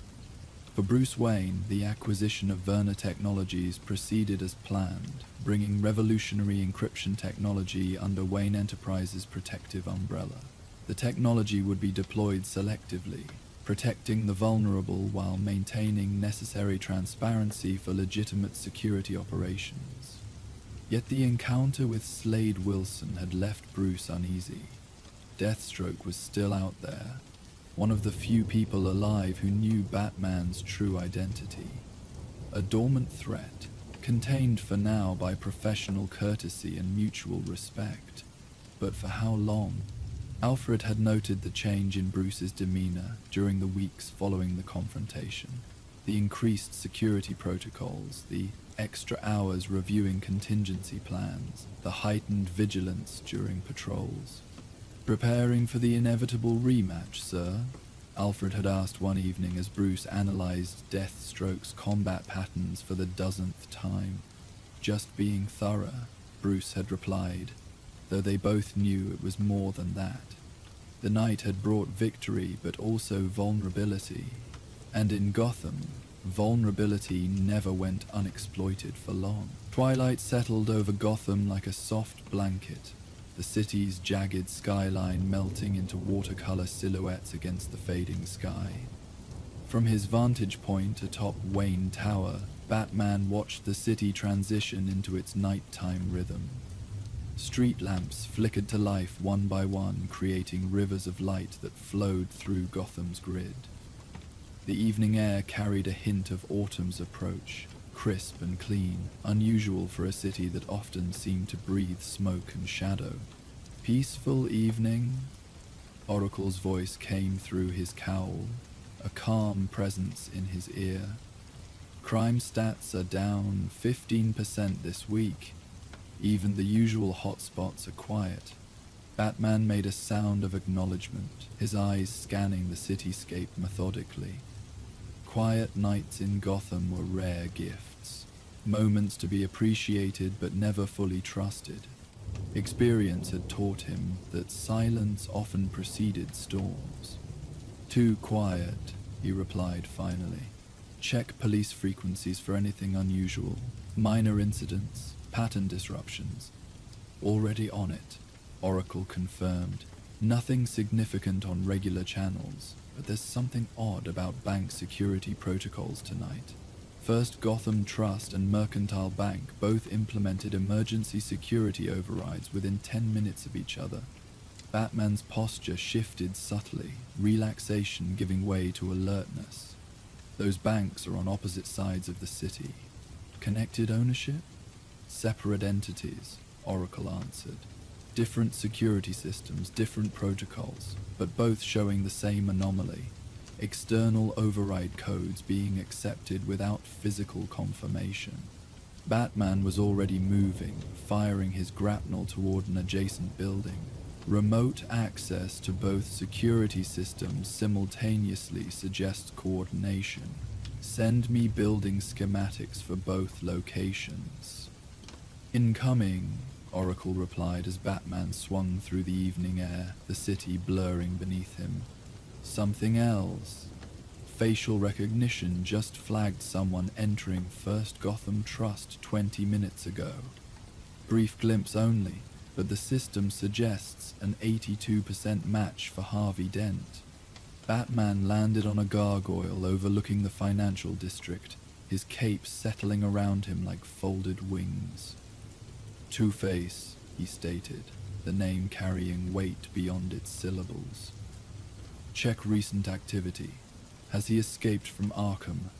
That's what's strange, Oracle replied. No alerts from Arkham. According to their system, Harvey Dent is still in custody. Last bed check was 3 hours ago. Someone's covering his absence, Batman concluded. Or he's found a way to manipulate the reporting system. He paused, analyzing the implications. 2 banks, 2 security breaches.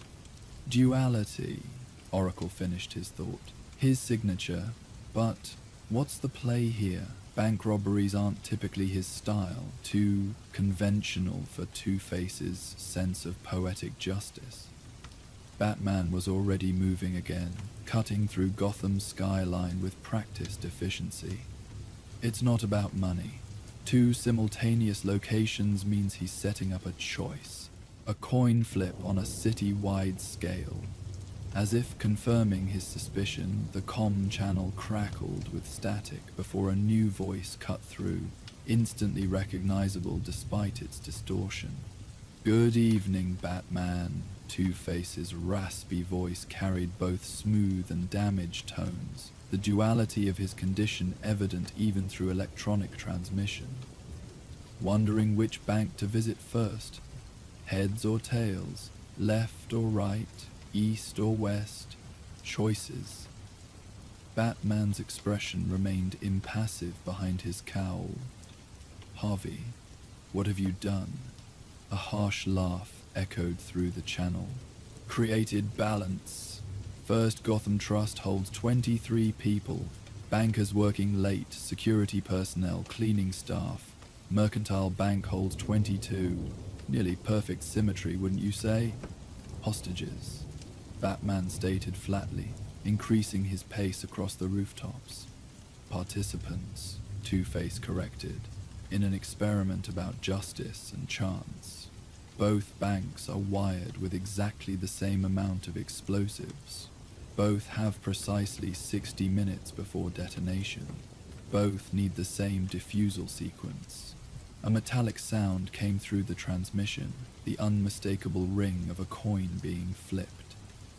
"But I'll only be at one location to provide the final disarm code." Batman's mind was already calculating distances, variables, potential approaches.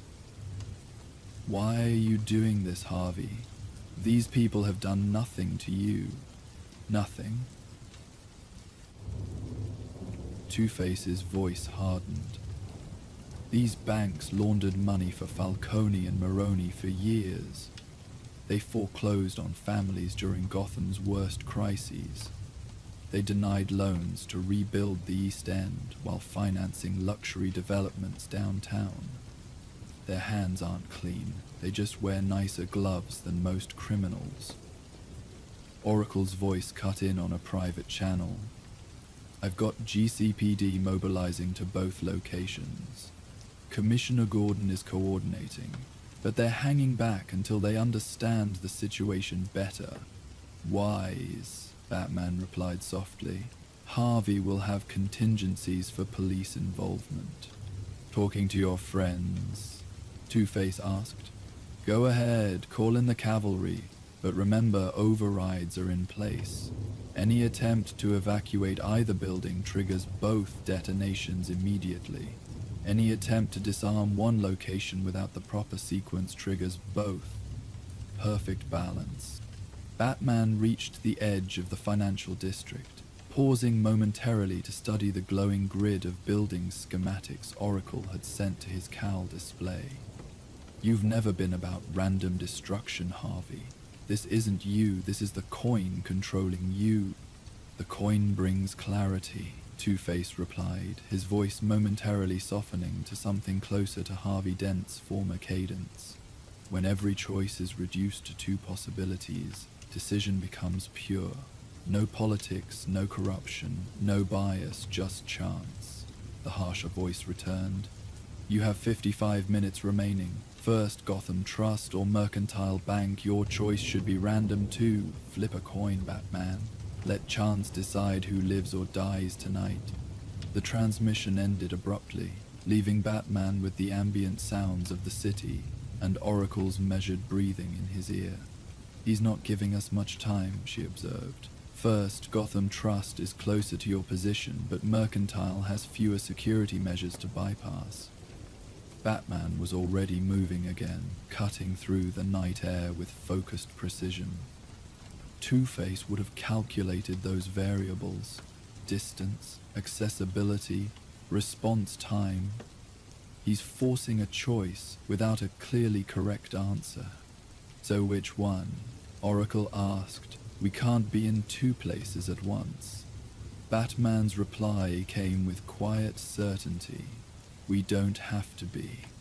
The exterior of First Gotham Trust embodied old Gotham wealth, granite columns and Art Deco flourishes surrounding windows that still looked out on the city with Depression Zero gravitas. Batman avoided the front entrance entirely, instead accessing the rooftop through a maintenance door whose security system yielded to his electronic countermeasures. The building was eerily silent, the usual nighttime skeleton crew of security guards conspicuously absent. "Oracle, I need you to access Mercantile Bank's security system," Batman sub-vocalized as he moved silently through the upper floor. "Full spectrum analysis, heat signatures, motion detection, structural anomalies." "Working on it," she replied, "but Two-Face's override is sophisticated. He's rerouted all security protocols through an external server. I'm trying to trace it now. Batman paused at the central stairwell, engaging his cowl's thermal imaging. Multiple heat signatures appeared on the floors below, human forms clustered in what appeared to be the main vault area on the ground floor. Most were seated or kneeling, their positions suggesting restraint or compliance. Two figures stood apart, one moving with the distinctive pacing pattern of a guard.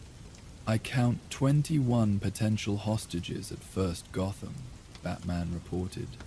Plus 2 hostiles. Harvey mentioned 23 total occupants, which means he's there, Oracle concluded. Two-Face is personally overseeing this location.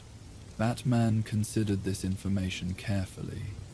Why tell me there are 23 people here if I can easily determine that includes him? He's drawing attention to his presence deliberately. A trap? Or another layer to his game? Batman continued his descent, moving noiselessly despite the aged building's tendency to creak and settle. What about Mercantile? Security feeds are completely dark, but I'm getting power fluctuations consistent with improvised explosive devices. Building schematics show the vault is on a sub-level, more modern design than First Gotham Trust. A notification blinked in Batman's cowl display, a message from Alfred appearing in text form. Master Bruce, I've prepared the secondary transport with the equipment you requested. ETA to Mercantile Bank, 12 minutes. Good. Batman replied softly. Two-Face expects me to choose one location and abandon the other. We're giving him a third option. The main banking floor of First Gotham Trust was a cathedral to financial stability. Marble floors, brass fixtures, and a ceiling adorned with faded murals depicting Gotham's industrial past. Batman observed the scene from the shadows of the mezzanine level. 21 hostages gathered near the central vault, zip-tied in pairs and surrounded by what appeared to be carefully positioned explosive devices. Two-Face himself stood before the vault door, his scarred profile illuminated by the emergency lighting. The second guard, a tall man with a tactical vest over civilian clothes, circled the hostages with methodical precision. His movements suggested military or law enforcement training, his attention focused entirely on the captives rather than his surroundings. An amateur mistake that Batman filed away as potentially useful. I have visual confirmation of Two-Face at First Gotham Trust, Batman whispered to Oracle. The explosives appear to be remotely triggered, pressure-sensitive plates beneath each pair of hostages. Clever, Oracle acknowledged. Prevents individual escape attempts. Alfred is 3 minutes from Mercantile with your equipment. How do you want to play this? Batman watched as Two-Face checked his watch, then addressed his hostages with the theatrical flair of the courtroom prosecutor he had once been. The man's split personality was evident even in his clothing. Immaculate suit and polished shoe on his left side, burned leather and scuffed boot on his right. The duality that defined his madness extended to every aspect of his appearance and behavior. You're probably wondering why you're still alive, Two-Face was saying, his undamaged voice carrying the smooth cadence that had once swayed Gotham juries. It's simple. Chance has favored you so far. The scarred half of his mouth twisted in what might have been a smile. Every 15 minutes, I flip this coin. He held up the distinctive double-headed silver dollar, scarred on one side just as he was. Heads, you continue breathing. Tails, he gestured to the explosives surrounding them. Well, banking is all about calculated risk, isn't it? A woman among the hostages spoke up, her voice surprisingly steady despite her obvious fear. Harvey, this isn't justice. These people aren't responsible for what happened to you. Two-Face tilted his head, studying her with mismatched eyes. Rachel, he murmured, momentary confusion crossing his features before his expression hardened again. No, not Rachel. She's dead.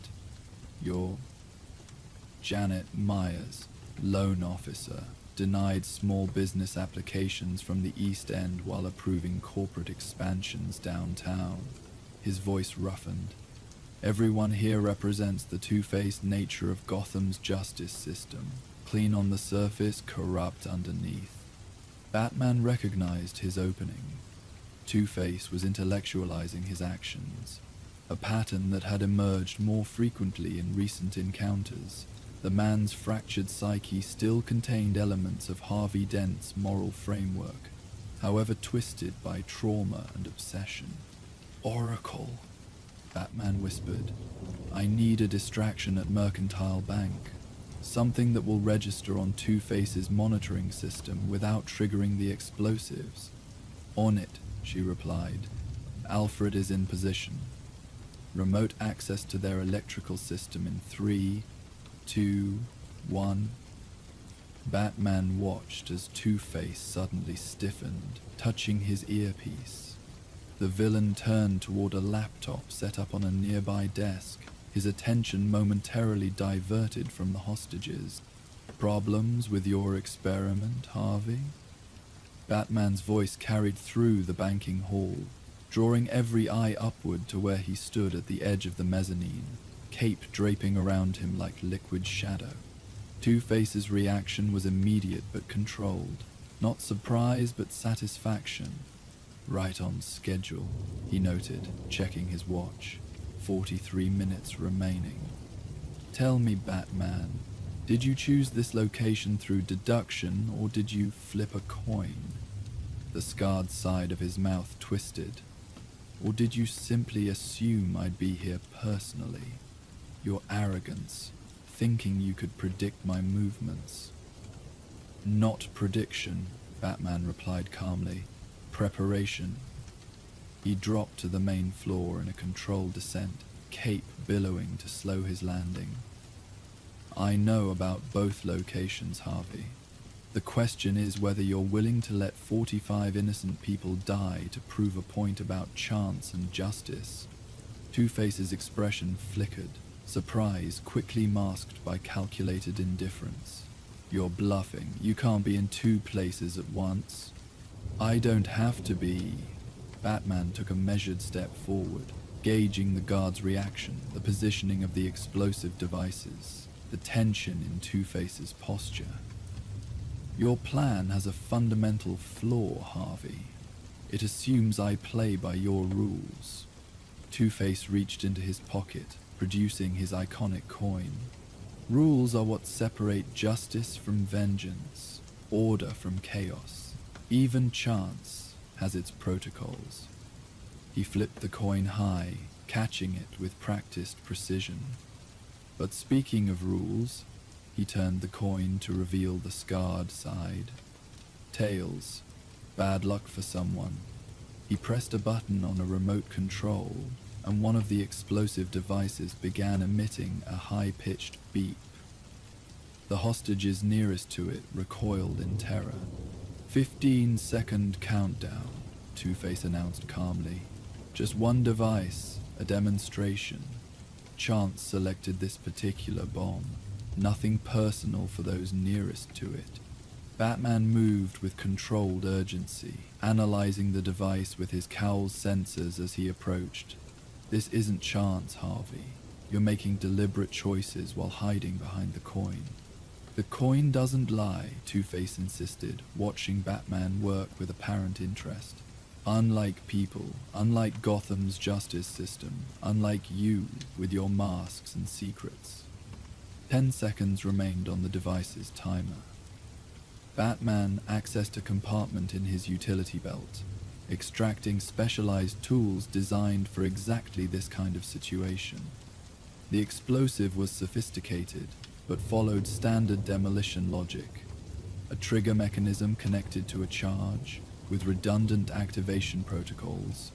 Harvey Dent understood that justice requires human judgment, Batman said as he worked, voice steady despite the time pressure. Not random chance. 5 seconds. Batman identified the primary circuit, separated it from the secondary trigger, and applied a freezing compound that crystallized the conductive material. 3 seconds. The device's electronic components seized as the temperature dropped rapidly, the timer display flickering before freezing on 0.2. Two-Face observed the diffused bomb with an expression that might have been disappointment or respect. It was impossible to tell which emotion belonged to which side of his fractured personality. Impressive, he acknowledged, but predictable. That was merely the opening statement, Counselor. The real trial is still underway.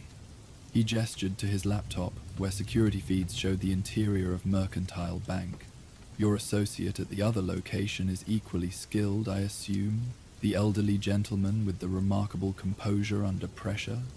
Batman kept his expression neutral, though inwardly he reassessed the situation. Two-Face had identified Alfred, which meant his surveillance was more sophisticated than anticipated. Alfred Pennyworth, Two-Face continued, your faithful servant, currently attempting to disarm my secondary system while pretending to be a frightened hostage. Creative, but it changes nothing. Both locations remain primed. Both timers continue counting down. What do you want, Harvey? Batman asked directly, shifting his position to maintain awareness of both Two-Face and his armed guard. This elaborate setup isn't just about random destruction. You're trying to prove something. For a moment, something flickered across Two-Face's undamaged features, a ghost of Harvey Dent's passionate conviction. The justice is blind, he replied, truly blind, not selectively blind the way Gotham's courts are, not conveniently blind the way its politicians are. He gestured to the hostages. These people facilitate financial injustice every day, but they're respected citizens. The addict who steals to survive goes to prison, while bankers who steal millions get bonuses. So your solution is to subject them to the same random justice you've embraced? Batman countered. Harvey Dent fought against corruption within the system, not by abandoning the system altogether. Two-Face's hand went to his coin almost reflexively, his fingers tracing the scarred edge. Harvey Dent died in that warehouse. What emerged understands that systems can't be fixed. They can only be balanced by opposing forces. He flipped the coin again, catching it and slapping it onto the back of his other hand. Heads. A temporary reprieve. He tapped a sequence into his laptop. 30 minutes remaining, Batman. And now, a complication. On the screen, the feed from Mercantile Bank showed a new development. One of the explosive devices had activated, its timer counting down separately from the main sequence. Another demonstration, Two-Face explained. This one at your secondary location. Let's see if your butler is as skilled at demolitions as you are. Batman's communicator crackled with Alfred's calm voice.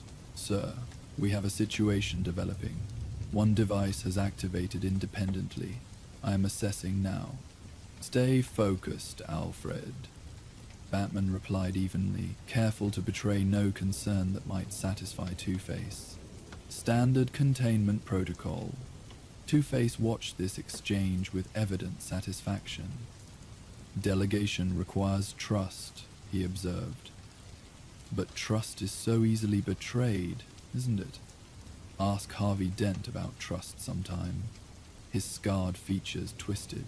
Oh wait, you can't. He trusted Gotham's justice system, and look what happened to him. Batman kept his attention divided between Two-Face and the security feed, where Alfred was calmly working to contain the active explosive. The older man's steady hands belied his age, as he applied techniques Batman had taught him years ago. Harvey Dent wasn't destroyed by the justice system, Batman said quietly. He was targeted precisely because he was making that system work as it should, because he represented hope for Gotham. Hope? Two-Face's voice cracked slightly. Hope is the cruelest lie. It makes people believe in fairness when there is only chance. It makes them trust in systems that are designed to fail them. He gestured to the hostages. Ask them about hope. Ask how many promises their banks made to struggling families before foreclosing on their homes. On the security feed, Alfred successfully contained the active explosive at Mercantile Bank, placing it within a specialized containment unit Batman had developed for precisely such situations. The relief among the hostages there was visible even through the grainy footage. Two-Face noticed this development with a slight nod. "Impressive resources," he commented, "but we still have our main event approaching. 25 minutes until both locations face their final judgment." Batman took a calculated risk, stepping closer to Two-Face.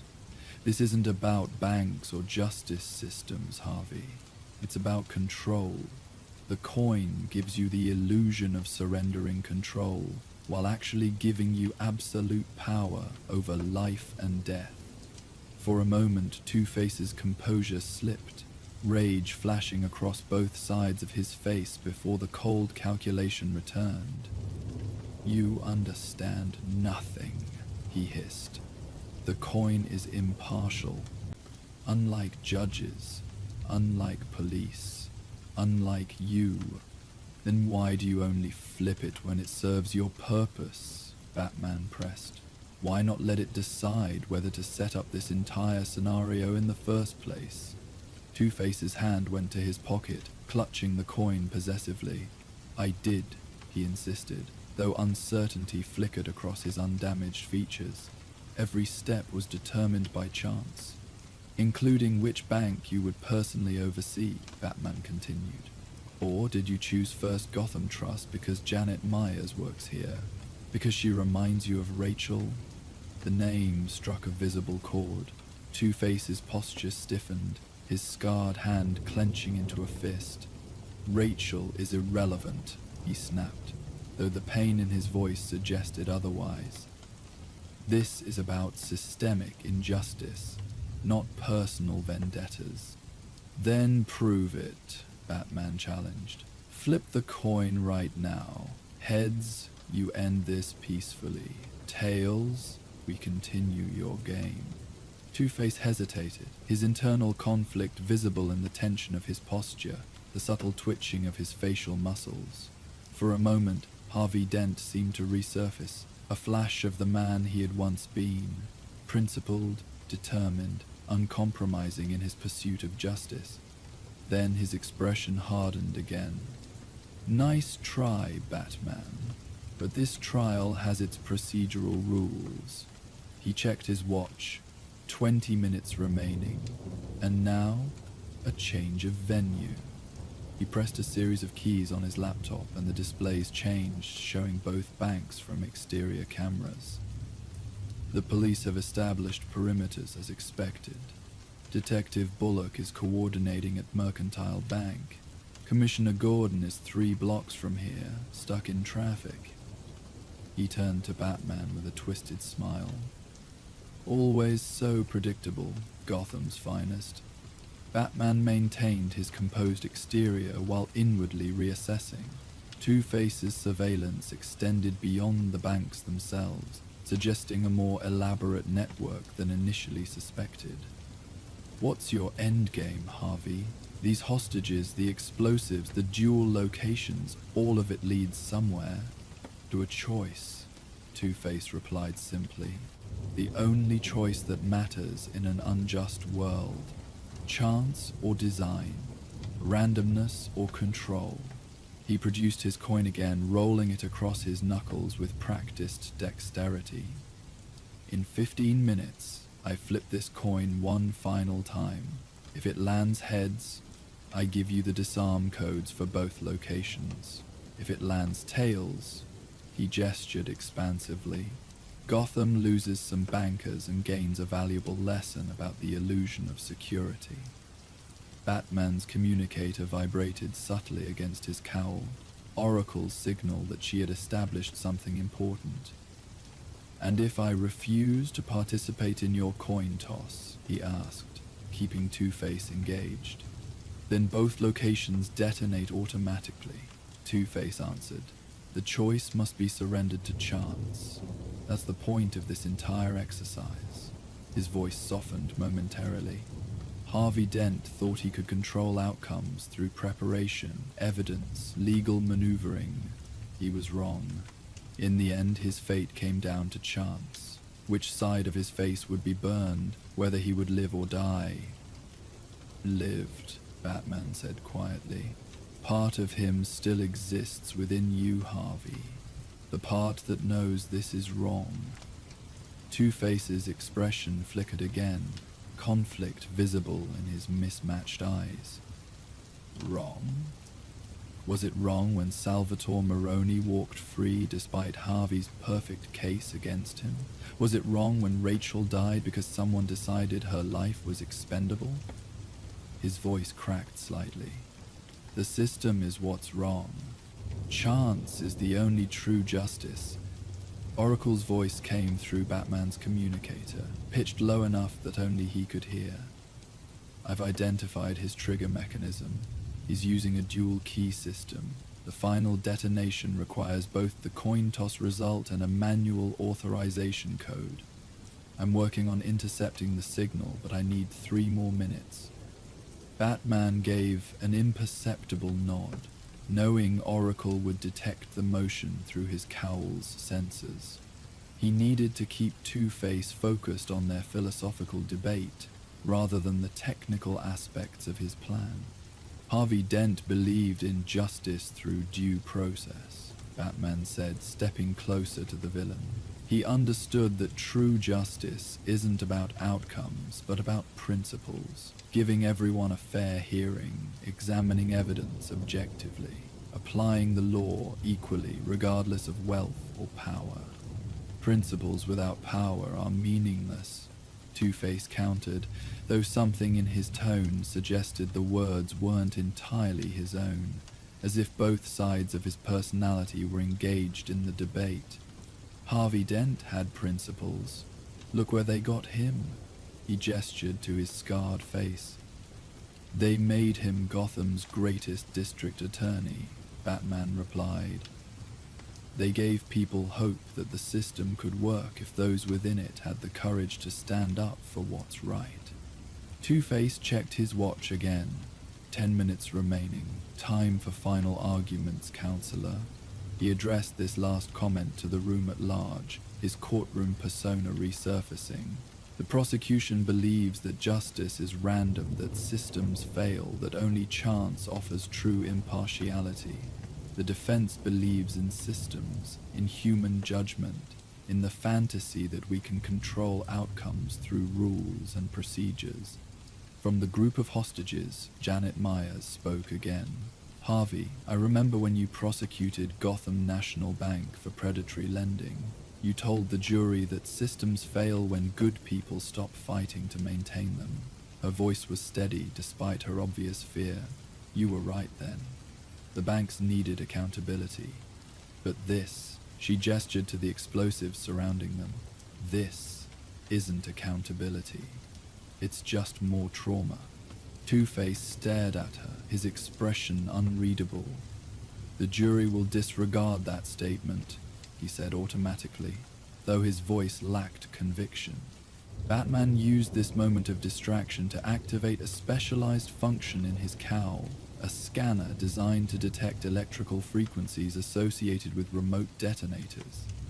The data appeared in his heads-up display, confirming Oracle's analysis. The trigger system was sophisticated, but followed a recognizable pattern. Oracle, he sub-vocalized, I need a synchronized approach. When I give the signal, cut power to both bank locations simultaneously. 3-second window. Ready when you are, she replied. Alfred is positioned to secure the mercantile bank trigger in the power fluctuation. Batman turned his attention back to Two-Face, who had moved to stand before his laptop again, monitoring both locations with the intensity of a chess master studying 2 simultaneous games. 5 minutes remaining, the villain announced. Perhaps it's time to consolidate our venues. He typed a command, and the security feed from Mercantile Bank expanded to fill the screen. Your associate has been busy, Batman, quite resourceful for a gentleman of his age. The feed showed Alfred positioned near the main explosive array, having successfully guided several hostages to safer positions within the bank's layout. The butler's expression remained composed, though the situation was clearly tense. But resources aren't everything, Two-Face continued. Sometimes fate intervenes. He flipped his coin again, catching it and revealing the scarred side. Tails. Unfortunate for your friend. He entered a command, and one of the support columns at Mercantile Bank erupted in a controlled explosion, not large enough to threaten the building's structural integrity, but sufficient to fill the space with dust and debris, disorienting the hostages and disrupting Alfred's methodical work. A reminder that chance favors no one, Two-Face observed calmly. Not even Batman's allies. Batman's concern for Alfred was tempered by years of experience working together.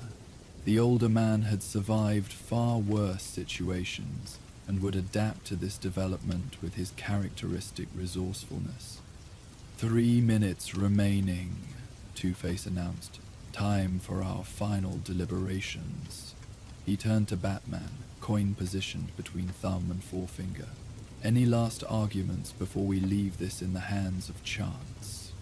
Batman had maneuvered himself into position, equidistant from Two-Face, the guard, and the main explosive trigger. His timing would need to be perfect. Just one, he replied evenly. Your entire premise is flawed, Harvey. True randomness doesn't exist in human affairs. Every flip of your coin is influenced by countless variables. The force you apply, the air resistance, the microscopic imperfections in the coin's surface. He took a measured step closer.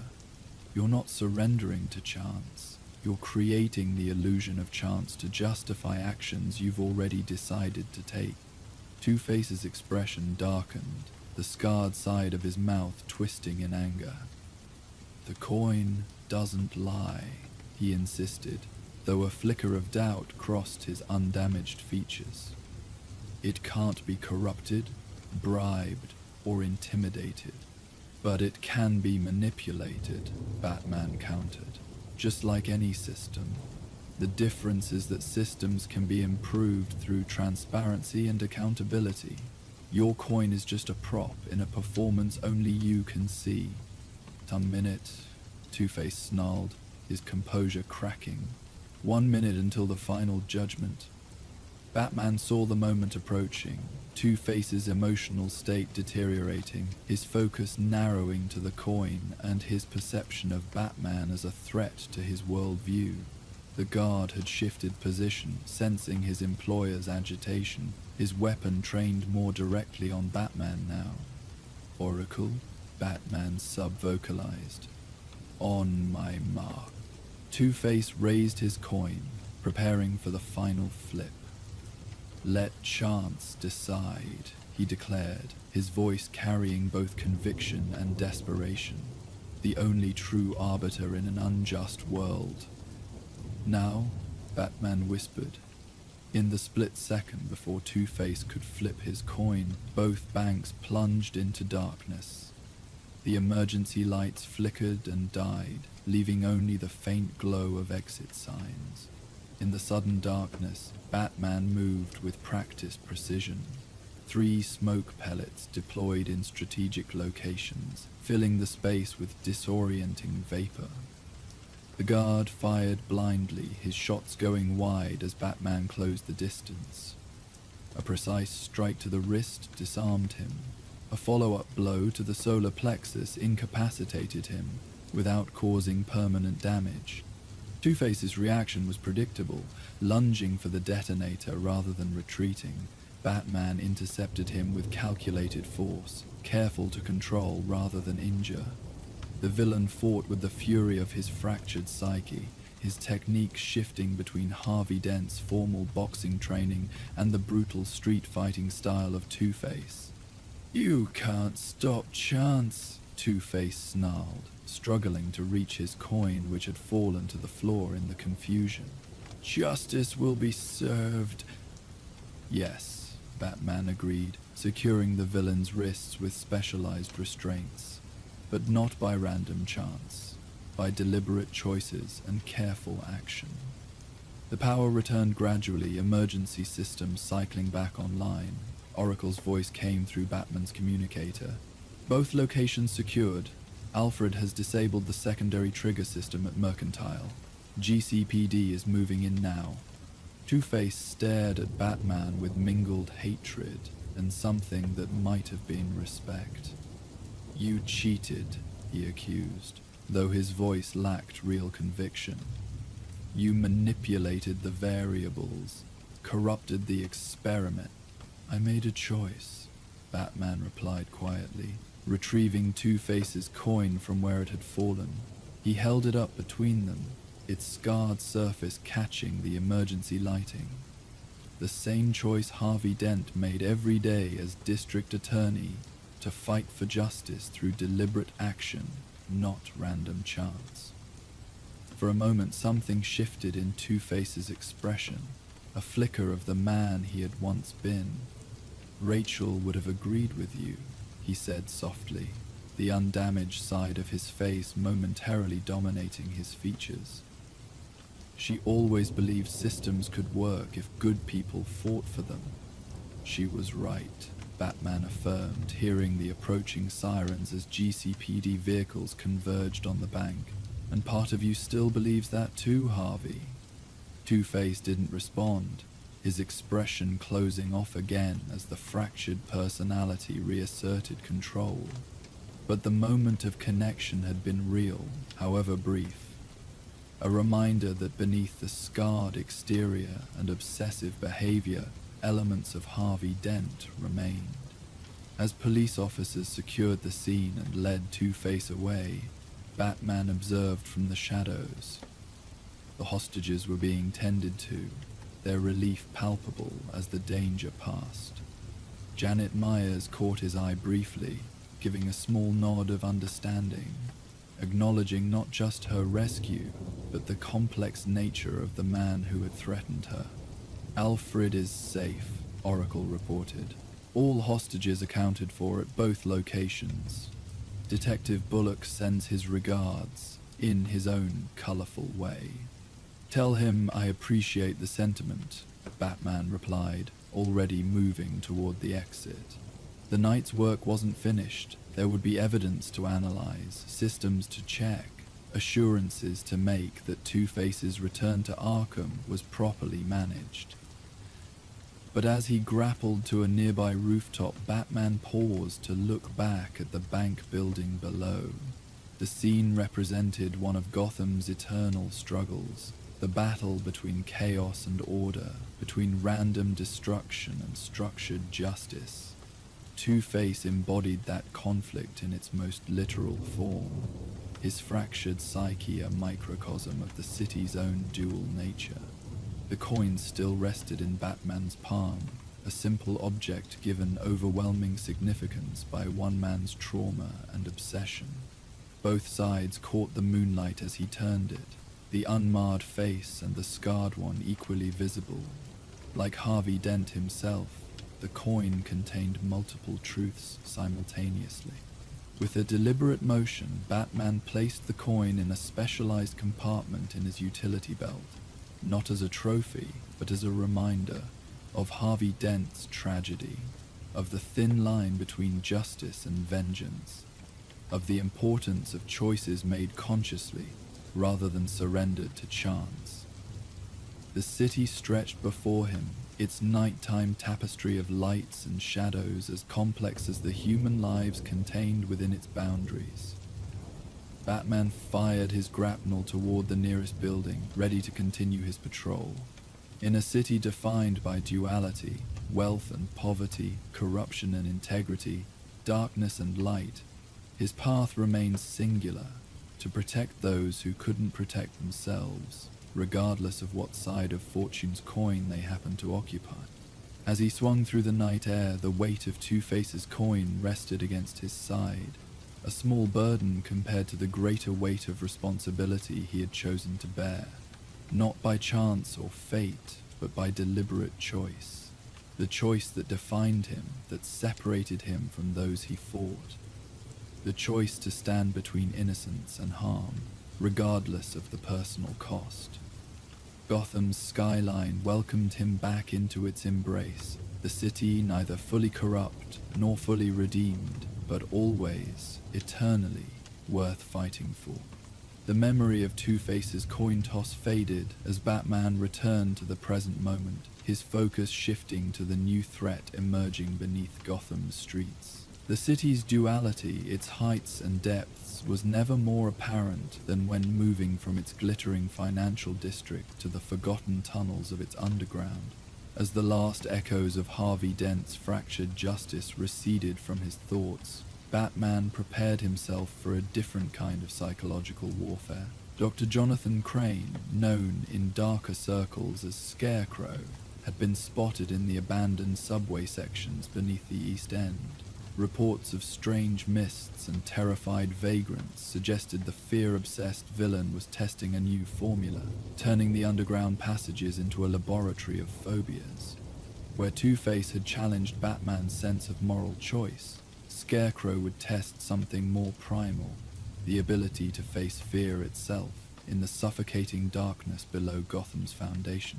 The rain fell in sheets across Gotham, washing grime from gargoyles into overflowing gutters. Bruce Wayne stood at his penthouse windows, watching lightning illuminate the cityscape. His phone buzzed. "Alfred." "Sir, I believe you'll want to see the news." Bruce's television flickered to life, showing GCN's breaking coverage of police cordoning off Gotham Central Station. Evacuation underway after an unidentified chemical was detected. Authorities report a subway train has gone missing with approximately 47 passengers unaccounted for. The broadcast cut to Commissioner Gordon at an impromptu press conference. "We're establishing a perimeter and working with transit authorities to locate the missing train. We have reason to believe this may be connected to..." Gordon was interrupted by every screen in the station displaying the same image, a burlap mask with hollow eyes staring directly into the camera. Gotham City. The voice was distorted, raspy, academic yet unhinged, always rushing, never stopping to confront what truly terrifies you. Bruce was already moving toward the secret elevator to the Batcave. "Tonight, you'll have time to consider your deepest fears. I've commandeered Train 61 with its passengers. They are now my guests, in the forgotten tunnels beneath your feet. The old Gotham Underground, abandoned decades ago." In the Batcave, Bruce suited up as the broadcast continued.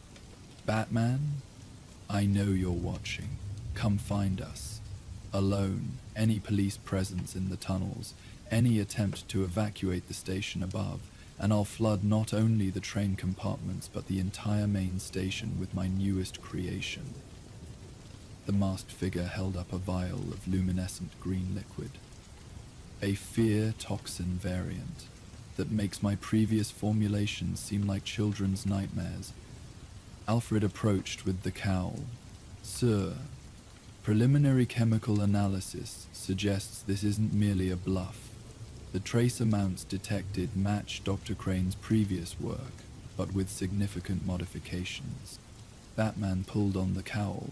"He's been experimenting again. The samples appear to bind specifically to neural receptors associated with personal trauma and memory." Batman checked his utility belt, ensuring his rebreather and antitoxin injectors were stocked. Crane's always been interested in personalized fear. Now he's found a way to chemically induce it. On screen, Scarecrow continued. "You have 3 hours, Batman, before I release my toxin to my captive audience. Let's see what truly haunts the man behind the mask." "Alfred, pull up the old transit maps. There must be access points Crane used to divert the train." "Already done, sir. The abandoned Monarch Theatre station would be your closest entry point. It was sealed off in the 1980s when the new lines were built, but it connects to the old network." Batman stared at the location marker, directly beneath the alley where his parents had been murdered. With Scarecrow, nothing was ever coincidental. I've also modified your cowl's filtration system, Alfred said. It should provide additional protection against aerosol compounds, though I can't guarantee it will fully counteract Dr. Crane's new formula. It will have to do. Master Bruce. Alfred's voice softened. Dr. Crane specializes in exploiting psychological vulnerabilities. Your own trauma is precisely what he's counting on. Batman moved toward the Batmobile, which is why I need to remain focused. I'll need you on comms, of course, and might I suggest taking the Batcycle instead? The old access tunnels will be too narrow for the Batmobile. Batman nodded. Keep Gordon updated, but make sure he maintains the perimeter, no officers underground. And what should I tell him about your plan? Batman mounted the Batcycle, the engine rumbling to life. Tell him I'm going to give Scarecrow exactly what he wants. The abandoned Monarch Theatre station entrance had been bricked over decades ago. Batman placed shaped demolition charges precisely along the mortar lines, stepping back as they detonated with controlled pops. Bricks tumbled inward, revealing a dark maw that exhaled the stale breath of forgotten tunnels. His tactical light illuminated crumbling Art Deco tiles and tarnished brass fixtures from Gotham's more elegant era. I've accessed the old Transit Authority archives, Alfred said through the cowl's communication system. The Monarch Theatre station connected to the central loop, which intersects with the abandoned Carson line. If Dr. Crane diverted the train, that's likely where he's holding it.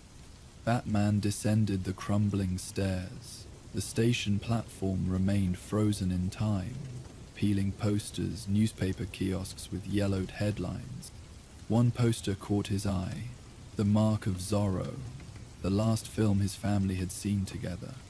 Alfred, Crane didn't choose this entry point by accident. I suspected as much, sir. He's attempting to unsettle you before you've even encountered his toxin. Batman moved toward the edge of the platform. He's been studying me, my history, my traumas. All the more reason to proceed with caution. Batman dropped to the track level, the loose gravel crunching under his boots. As he moved forward, he activated thermal imaging, scanning for any signs of life or machinery. 50 yards in, he noticed something peculiar, a faint mist hovering close to the ground. Alfred, I'm encountering some kind of vapor. Your cowl's sensors are registering trace amounts of an unknown compound. Not enough to be dangerous, but I'd suggest using your rebreather. Batman fitted the rebreather over his mouth and nose. He's testing dilution levels, seeing how far his toxin will spread through the tunnels. As he continued, he became aware of sounds that shouldn't exist. Faint whispers, distant footsteps keeping pace with his own, occasional childlike laughter quickly silenced. Alfred, are you picking up any other presence down here? Negative. Your cowl's sensors show no heat signatures within 100-yard radius. Why? Batman paused, listening intently.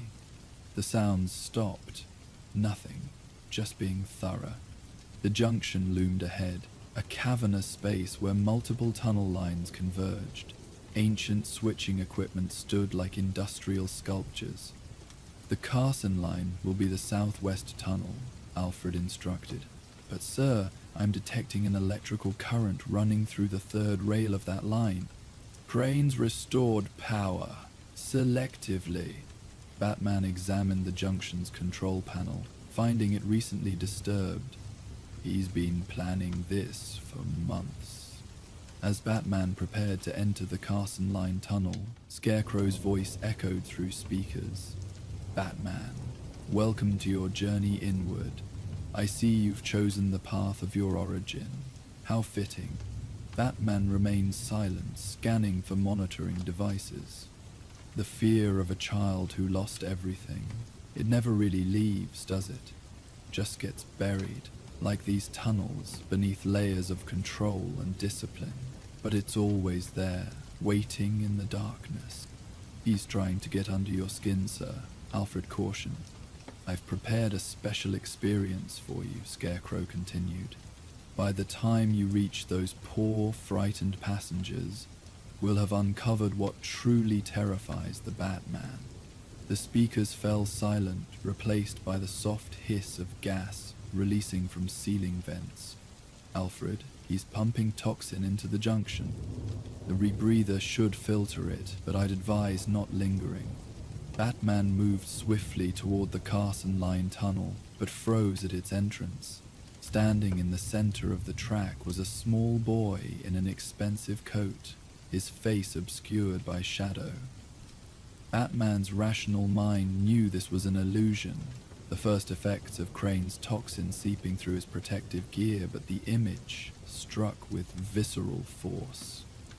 Sir, your vitals just spiked. Batman forced himself forward, walking directly through the apparition, which dissolved into wisps of green vapor. I'm fine, he growled. The toxin is already affecting my visual cortex. Minimal exposure, but effective. Should you administer the antitoxin? Not yet. I need to conserve doses. This is just the beginning. Batman entered the Carson Line tunnel, where emergency lights cast the passageway in an eerie, intermittent glow.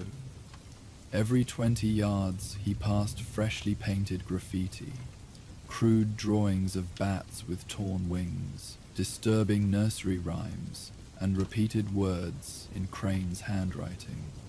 What do you see in the dark, Batman? What sees you back? The tunnel began to feel increasingly claustrophobic, the walls seemingly contracting with each step. Batman focused on his breathing, on the mission, on the innocent lives at stake. Ahead, a thin wire stretched across the tunnel at ankle height. Booby trap, Batman muttered, stepping over it and looking up to see canisters rigged to the ceiling. He's placed these obstacles to slow you down, Alfred observed, or to ensure I receive incremental doses of the toxin. Batman carefully disarmed the trigger.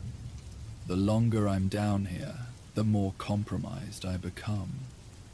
As Batman continued deeper, the emergency lights flickered more erratically, creating a strobe effect. In these stuttering glimpses, shadows seemed to move independently, stretching toward him between moments of darkness. Alfred, I need you to keep talking to me. Your voice will help me distinguish reality from hallucination. Of course, sir. Perhaps I could regale you with the fascinating history of underground transit systems. Despite everything, Batman felt the corner of his mouth twitch. That will do. As Alfred began his impromptu lecture, Batman disarmed 2 more traps, the toxin's effects intensified. He now occasionally saw faces in the tunnel walls, heard his name whispered from empty passages, felt phantom touches on his exposed jawline. The tunnel opened into another station platform, Carson Heights. Unlike the Monarch station, this one showed signs of recent activity. Portable floodlights illuminated a macabre display at the center. A life-size diorama had been arranged, 2 adult mannequins lying on the ground with red paint splashed across their chests. Between them, a child mannequin kneeled in despair. All 3 wore crude bat masks. It appears Dr. Crane has recreated your parents' murder, Alfred said quietly. Sir, perhaps this would be a good time to administer the antitoxin. No, Batman growled. This is exactly what he wants. To force me to use up my defenses before the real confrontation. As he approached, he realized something was off. Alfred, these aren't mannequins. They're people.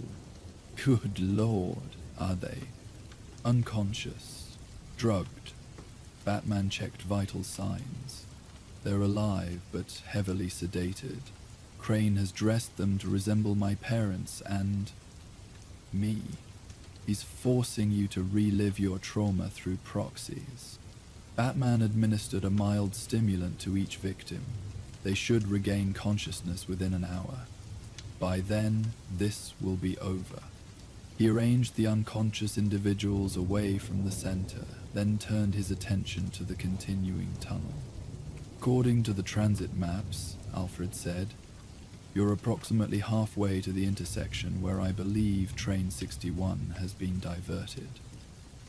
But sir, these psychological tactics will only escalate.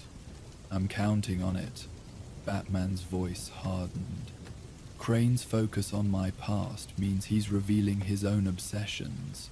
That makes him predictable. As Batman prepared to continue, pearls rolled across the floor, creating a trail leading toward the darkness. Don't follow them, sir. I don't intend to. Batman instead moved to a maintenance door at the side of the platform. There should be service tunnels running parallel to the main line. Less theatrical, but potentially less trapped as well. The maintenance door yielded to his lockpicks, revealing a narrow utility passageway. Batman squeezed through, leaving behind Crane's psychological stage set. Well done, sir, though I suspect Dr. Crane anticipated this move as well. Undoubtedly, but forcing him to adjust his plans may reveal weaknesses. After several minutes of navigating the claustrophobic passage, he heard a train whistle, followed by the distorted sound of a public address system. Alfred, I can hear the train. It can't be more than a quarter mile ahead. The service tunnel eventually opened onto a small maintenance platform overlooking a larger station area. Below, illuminated by emergency lighting, sat Train 61. The subway train was motionless, its doors sealed, windows fogged from the inside. Surrounding it were modified aerosol dispersers, each connected to a central control panel near the front of the train.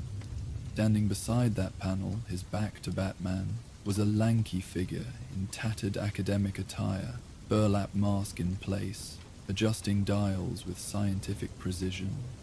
Alfred, I've found them. Crane has the train in an old express station. I count dozens of dispersal devices positioned around the cars. Can you see the passengers? Batman zoomed in with his cowl's optics. They're inside, conscious but panicking. Crane has released small amounts of the toxin into specific cars. He's testing different concentrations. A living laboratory, despicable. Batman scanned for the optimal approach. The dispersal system is centralized. If I can disable the main control panel, I can prevent full deployment. And Dr. Crane will be expecting me from the main tunnel, not the maintenance platform. Batman removed a batarang. His words cut off as a horrific sensation overcame him. Thousands of insects crawling beneath his suit, biting into his skin. Batman stiffened, fighting the hallucination. Sir, your vitals are spiking again. With tremendous effort, Batman steadied his breathing. The toxin concentration is higher here. He's saturated the area around the train. The crawling sensation intensified, joined by whispers directly in his ear. His father's voice, his mother's, Alfred's, all speaking simultaneously in disappointed tones about his failures. Batman forced his hand to the antitoxin injector on his belt, administering a dose. Within seconds, the hallucinations began to recede. I've used one dose, he reported, but now I understand what we're dealing with. The toxin adapts to the victim's deepest insecurities. Batman raised the batarang, taking aim at the control panel. Before he could throw, Scarecrow suddenly turned, looking directly at his position. "I've been waiting for you, Batman," Crane called. "Did you enjoy my exhibits? I spent considerable time researching your psychological profile." Batman remained still, assessing whether Crane could actually see him. "Your fear signature is quite distinctive," Scarecrow continued, pointing to a device in his hand. "This sensor detects the specific neurochemical markers produced by human terror. Yours light up my readings, even through your vaunted self-control." Batman launched a smoke pellet, then fired his grapnel to swing around the station's perimeter. "Running won't help," Scarecrow called out. "I've created this environment specifically for you. Every surface is coated with contact agents that will penetrate even your suit given enough exposure." Batman landed behind a support column on the same level as the train. The passengers were clearly visible, some pounding desperately on the glass, others huddled in corners, fighting invisible assailants. "Alfred, the passengers are deteriorating. Crane has been exposing them to incremental doses, building their terror. The antitoxin won't help them at this stage. They need fresh air and sedation. I need to disable those dispersers first." Scarecrow's voice came closer. "Would you like to know what they're seeing, Batman? Each person's nightmare is uniquely tailored. The broker in Car 3 is watching his skin dissolve from radiation poisoning. The young mother in Car 5 sees her children transforming into venomous snakes." Batman moved silently toward the control panel. "But they're merely the opening act," Scarecrow continued. "You're the main event. Tell me, are the bats coming for you yet? Can you feel their wings brushing against your face?" On cue, Batman's vision darkened as bat-like shapes seemed to swoop from the ceiling. He forced himself to focus on concrete reality, the weight of his cape, the solid floor beneath his feet, the mission parameters. "Sir," Alfred's voice cut through. "His control panel appears to have a fail-safe system. If Crane loses consciousness or moves too far from the panel, it may trigger automatic dispersal." Batman adjusted his approach. He couldn't simply neutralize Scarecrow. He needed to coax him into deactivating the system first. "You know, Dr. Crane," Batman called out. "For someone obsessed with fear, your own phobias are remarkably transparent." Scarecrow stiffened, trying to locate the source of Batman's voice. "Your elaborate staging, your meticulous research into my past, it reveals more about you than about me. Psychoanalyzing me, Batman." Scarecrow laughed. "How desperate. Your fear is spiking. My senses don't lie." Batman moved to another position. "What happened at Gotham University wasn't about academic jealousy. It was about your fear of insignificance, your terror that your work would never matter." Scarecrow whirled, raising his arm to spray toxin. "You know nothing about me." "I know you were the frightened child who learned to weaponize his own terror," Batman continued, moving to yet another location. "I know you believe fear is the only truth. But you're wrong." Scarecrow hissed. "Look at them." He gestured toward the train. "Every one of them proving my thesis. Fear strips away civilization, reveals the animal beneath. That's not what I see." Batman was now positioned directly behind the control panel. "I see people fighting their fears, protecting each other, even now. Your experiment is failing, Crane." With a cry of rage, Scarecrow turned toward the control panel and found himself face to face with Batman. "Impossible," he whispered. "The toxin concentration in this area, you should be catatonic with terror." Batman's hand shot out, gripping Scarecrow's wrist before he could activate his toxin dispenser. "Fear is a powerful tool, Doctor, but only if you let it control you." Scarecrow struggled, his free hand reaching toward the control panel. Stay back. One press of this button and everyone on that train experiences their worst nightmares at once, including you. Batman's voice was deadly calm. Your failsafe works both ways, doesn't it? If the system fully activates, you'll be caught in the dispersal too. No mask can filter that concentration. Uncertainty flickered in Scarecrow's eyes. Batman pressed his advantage. Your sensors. Show me. Reluctantly, Scarecrow held up the device. A modified heart rate monitor displaying fluctuating graphs. Your formula is flawed, Batman said. It triggers the fear response, but can't sustain it against a prepared mind. No, that's impossible, Scarecrow insisted. I've perfected it. Breaks down too quickly. A fundamental error in your research.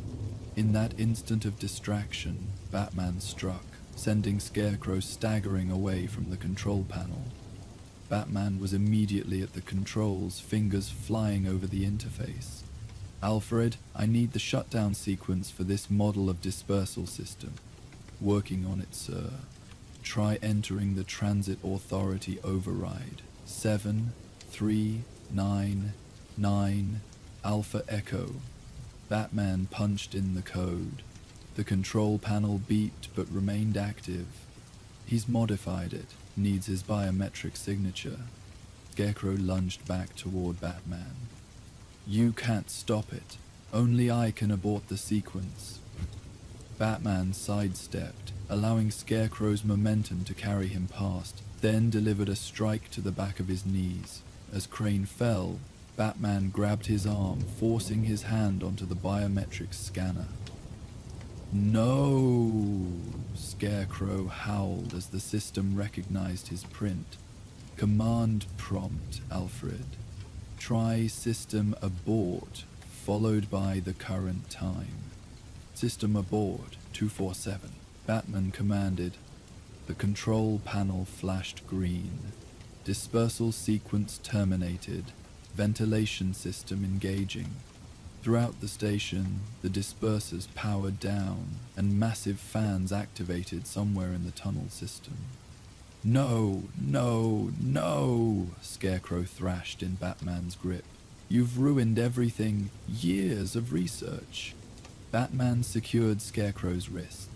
Your research will continue, Doctor at Arkham, under proper supervision. With Scarecrow subdued, Batman turned his attention to the train, releasing the emergency mechanisms at each door.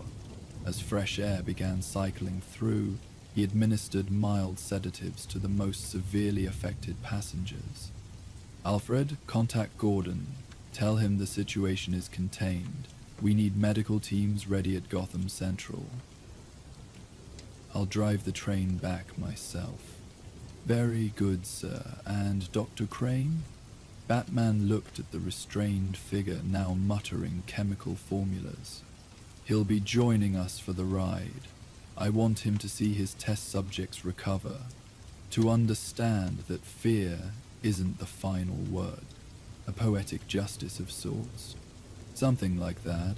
Batman moved toward the train's control cabin. And Alfred? Yes, sir. Thank you for being my anchor. Always, Master Bruce. Always. The train crawled through dark tunnels with painful slowness. In the control cabin, Batman maintained a steady hand on the throttle while monitoring the passenger cars through security screens. The sedatives had calmed the most severe cases, while others were beginning to emerge from their hallucinations. Scarecrow sat bound in the corner, his mask removed to reveal the gaunt features of Dr. Jonathan Crane. You've only delayed the inevitable, Crane said. Fear always wins in the end. It's the baseline of human consciousness. Batman focused on navigating through a damaged section of track, the wheels screeching in protest. They'll remember this experience for the rest of their lives, Crane continued. Long after they've forgotten your heroics, they'll wake in the night, drenched in sweat, reliving what they saw today. What they'll remember, Batman finally responded, is that they survived, that their fears didn't consume them. Crane scoffed. Typical heroic delusion. You can't defeat fear, Batman. You can only channel it, as you've done with your little costume drama.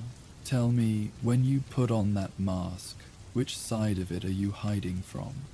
Batman adjusted their course as they approached a junction, the ancient brakes groaning. You wear your fear so obviously, Crane pressed. The bat, symbol of the dark, of childhood nightmares. You became the very thing that terrified you. Classic immersion therapy, if somewhat extreme. The train lurched over damaged rail, momentarily throwing Crane against the cabin wall. I could help you, you know, professionally. Your case is fascinating. Trauma response converted into vigilante compulsion. Save your analysis for your Arkham therapist, Batman replied, checking the vital signs of the passengers. Crane's eyes narrowed. You think I haven't been studying you throughout this encounter? Your physiological responses, your coping mechanisms. Even now, you're exhibiting classic symptoms of hyper-control as a fear response. Batman's hand tightened slightly on the throttle. Sir, Alfred said through the comm, you're approaching the junction to the active transit lines. Maintenance records indicate the switching mechanism may be inoperative due to age. Understood. I'll need to manually engage the switch. Allow me to express my professional admiration, Crane said, watching Batman prepare to exit. You've built an impressive psychological armor, but even the strongest armor has joints, vulnerabilities where the pieces connect. Batman secured the throttle at its lowest setting. Stay put, Doctor. Consider what you might say to those passengers when we reach the station. Oh, I have plenty to say to them, Crane smiled thinly. My research notes alone will fill volumes. Batman opened the cabin door and climbed onto the front of the train. The switching mechanism was frozen with rust, set to direct them deeper into the abandoned tunnels rather than up toward the active lines.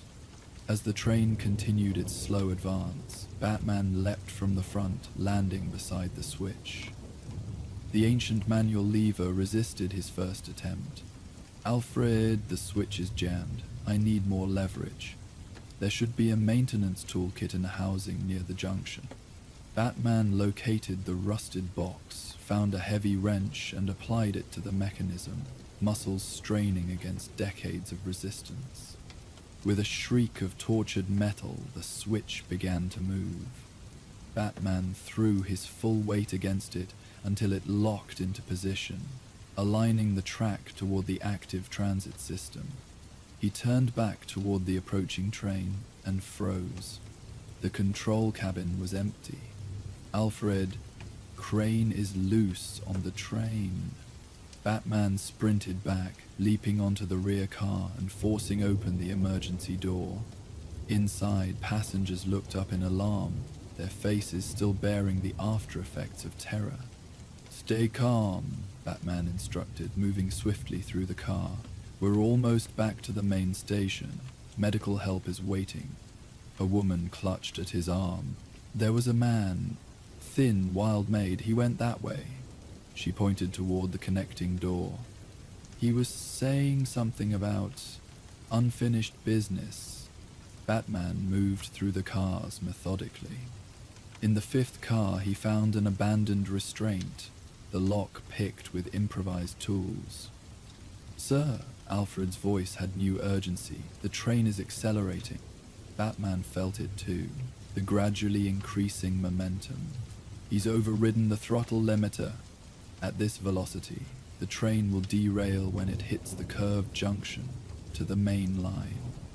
Batman pushed through panicking passengers as the train's movement became noticeably faster, the ancient wheels screaming against rails they were never designed to travel at such speeds. In the third car, he found a passenger slumped unconscious, a transit authority employee, his jacket removed. He's disguised himself as transit staff, Batman reported. In the second car, the connecting door to the control cabin had been sealed shut. Batman could see Crane through the small window, now wearing the transit employee's jacket, his hands manipulating the controls with manic energy. I need options, Alfred. The emergency brake system can be activated from any car. There should be a red panel. Found it. Batman smashed the glass covering the emergency brake handle. Crane's voice suddenly blared over the PA system. I wouldn't do that, Batman. Emergency braking at this speed will cause catastrophic decompression in the toxin canisters I've placed throughout the train. One final experiment. What happens when they receive the full, undiluted dose? Batman's hand hesitated. He's bluffing, Alfred. The dispersal system was disabled at the station. Indeed, but he may have had backup canisters. Contingency plans are rather his forte. Through the window, Batman could see Crane's triumphant smile as he gestured to several small devices attached beneath the seats in the control cabin. Even now, you hesitate, Crane's voice continued, weighing probabilities, calculating risks, the cold logic of fear. The train was now hurtling toward the junction, the curved track visible in the distance. At their current speed, derailment was certain. Batman released the emergency brake handle and stepped back, scanning for alternatives. Sir, you have approximately 40 seconds before the train reaches the curve. Batman turned to the windows. Alfred, what's the integrity rating of the subway car glass? Standard Transit Authority specifications would indicate tempered safety glass, designed to withstand significant impact but ultimately breakable under enough force, exactly. Batman turned to the nearest passengers. Everyone, move to the rear of the car, now. As they complied, Batman placed a small thermite charge at the center of the front window, then backed away. Fire in the hole, he warned, before triggering the charge. The glass exploded outward. Wind immediately tore through the car as the train continued to accelerate.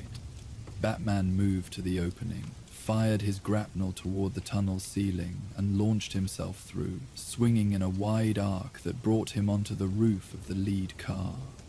The wind threatened to tear him from his position as he crawled forward, but he maintained his grip.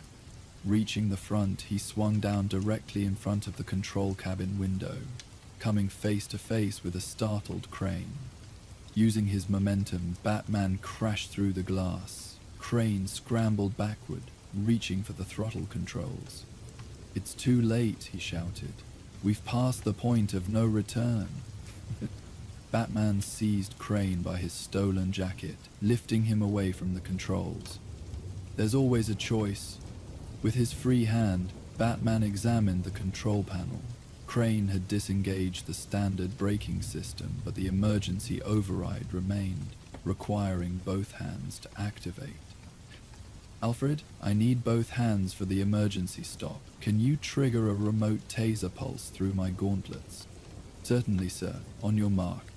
Now. Batman activated the pulse, sending an electrical current through his gloves. Crane convulsed and went limp. Batman grabbed the dual emergency brake controls, twisting them simultaneously in opposite directions. The train's emergency braking system engaged with a deafening screech. The deceleration threw Batman forward against the control panel, while Crane's unconscious form slid across the floor. Throughout the train, passengers were hurled forward despite Batman's warning to brace themselves. Sir, at your current deceleration rate, I know. Batman maintained his grip on the controls. We'll still hit the curve too fast. The junction loomed ahead. Batman made a split-second decision, releasing the brake controls and hoisting Crane over his shoulder. Alfred, the first car is going to derail. I need to separate it from the rest of the train. Batman reached the coupling between the first and second cars, placing Crane on the metal surface. Taking a small cutting torch from his utility belt, He sliced through the coupling's main support. The train continued to decelerate, but the curve was now only seconds away. With a final burst, the coupling separated, the lead car immediately beginning to pull away as its wheels lost their electrical connection. Batman grabbed Crane and leapt back to the second car as the gap widened. Behind them, the now disconnected lead car entered the curved junction, its momentum carrying it off the rails. It crashed against the tunnel wall, sending vibrations through the entire structure. The remaining cars, still braking and now free from the pull of the lead car, navigated the curve with a teeth-rattling screech but remained on the tracks, gradually slowing to a complete stop just beyond the junction, now pointed upward toward the active transit system. "Alfred, we're through the junction. Train is stopped, lead car separated and derailed. No casualties." "Most impressive, sir." Batman secured Crane with fresh restraints, then moved through the remaining cars, checking on the passengers. "Emergency services are accessing the tunnels now," Alfred reported. "They should reach your position within minutes." Batman found a young transit worker among the passengers. "Can you get these cars moving again, slowly, just enough to reach the main station?" The worker nodded uncertainly. "System seems intact. If the track ahead is clear, we should be able to limp in." "Good." Batman handed him a small device. "This will signal the main station that you're approaching. Tell them the passengers need medical attention for fear toxin exposure." "What about him?" The worker gestured toward Crane. "He's coming with me, a different route." As emergency personnel approached, Batman hoisted Crane over his shoulder and moved toward a maintenance access ladder. "Alfred, have the Batmobile meet me at access point 17B and tell Gordon I have a special delivery for Arkham's High Secretary wing." 2 weeks later, Bruce Wayne stood at his penthouse window, watching the city lights emerge as dusk settled over Gotham. His body still ached from the underground ordeal, contusions and sprains that Alfred had meticulously treated. On the television, Vicky Vale reported from outside Gotham General Hospital. The last of the patients exposed to Dr. Jonathan Crane's fear toxin have been released today, with doctors reporting no expected long-term physiological effects. However, many victims have already sought psychological counseling to deal with the traumatic hallucinations they experienced. The camera showed a group of survivors gathered outside. One woman stepped forward. "We've started a support group," she explained. "What we went through, it's not something you can just explain to someone who wasn't there. But we're helping each other cope, day by day." Bruce turned as Alfred entered with coffee. "The resilience of ordinary people continues to astound, doesn't it, sir?" Alfred remarked. "It shouldn't," Bruce replied. "Not after all we've seen, perhaps. But I find it reassuring nonetheless." Alfred gestured toward the screen. "They're rebuilding their sense of security from the ground up, much like you did after your own trauma." A rather poetic parallel. Bruce's expression darkened slightly. Crane would have appreciated the poetry. He always viewed fear as the great equalizer. Alfred lifted a tablet displaying security footage from Arkham Asylum. Through the high-resolution feed, they could see Crane in his cell, sitting perfectly still, staring at the wall. "He hasn't spoken since his arrival," Alfred noted. "Dr. Leyland reports he appears to be conducting some form of internal psychological experiment." Bruce studied the image thoughtfully. He was exposed to his own toxin during the crash, not enough to incapacitate him, but enough to linger in his system. "You think he's experiencing continued effects?" "I think he's finally confronting his own fears, instead of just studying everyone else's." On the television, the news had shifted to footage of Batman emerging from the underground with an unconscious scarecrow. Grainy images captured by security cameras near the transit access point. Some questions remain, Vale was saying, about how Batman knew of Scarecrow's plot and whether city officials could have prevented the hijacking with better security protocols. Bruce muted the broadcast. We need to review the Transit Authority's security systems. Crane shouldn't have been able to access those tunnels in the first place. Already underway, Alfred assured him. Wayne Enterprises has, coincidentally, offered to fund a complete overhaul of the subway security network. Bruce nodded, then winced slightly as he rotated his shoulder where a bruise had blossomed during the confrontation. You should rest, sir. The city is quiet tonight. Temporarily, Bruce moved to the concealed elevator that would take him to the Batcave. But fear is a powerful motivator, Alfred, for criminals as well as the innocent. Indeed, though I find myself wondering what Dr. Crane himself truly fears. Bruce stepped into the elevator, his expression hardening into the familiar lines that presaged the Batman. Everyone fears something, Alfred. Even Scarecrow. And you, sir? The elevator doors began to close. I fear what happens when good people do nothing. That's why I can't rest. Not yet. As the elevator descended, Bruce closed his eyes, briefly acknowledging the lingering traces of Crane's toxin still working through his system. The hallucinations had faded, but the heightened awareness of his own psychological vulnerabilities remained. In the darkness behind his eyelids, he could still see the phantom boy in the expensive coat standing on the abandoned tracks. But now, instead of fear, the image evoked resolve, a reminder of why the Batman existed.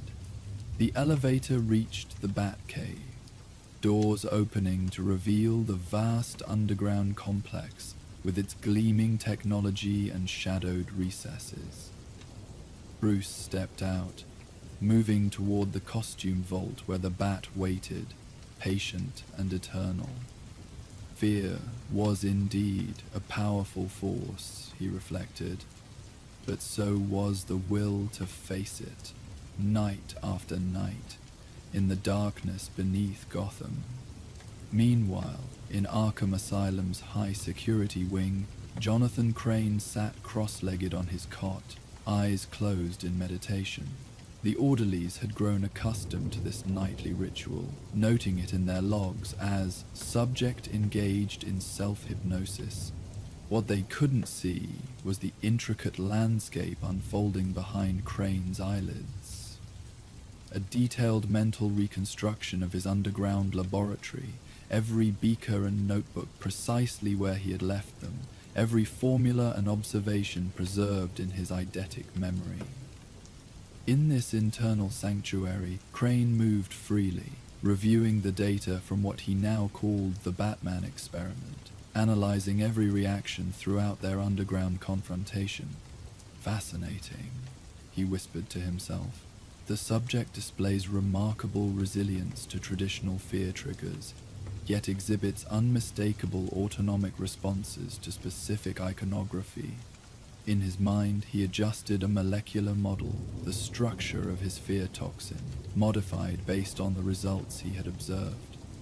A soft tap at his cell door interrupted his concentration. Outside stood an orderly, new judging by the pristine uniform and nervous demeanor.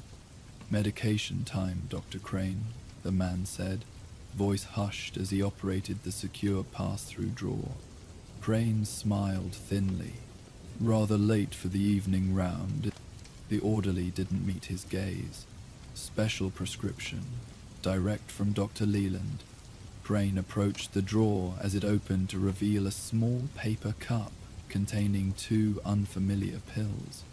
The orderly fidgeted. "I need to witness you taking them." Crane studied the man more carefully, the slight tremor in his left hand, the faint sheen of perspiration, the subtle irregularities in his uniform's fit. Not an orderly at all. "Of course," Crane said, taking the cup. "We must follow protocol." He raised the cup to his lips, then paused. "Tell me, Do you ever experience nightmares? The kind that leave you gasping in the dark, convinced that something is watching from the corners of your room? The man's eyes widened slightly. Just take the medication, doctor. I have a professional interest, Crane continued. Fear fascinates me, its mechanisms, its manifestations, how it can be distilled, concentrated. He looked pointedly at the pills. Delivered. The false orderly's composure cracked. They said you'd want these.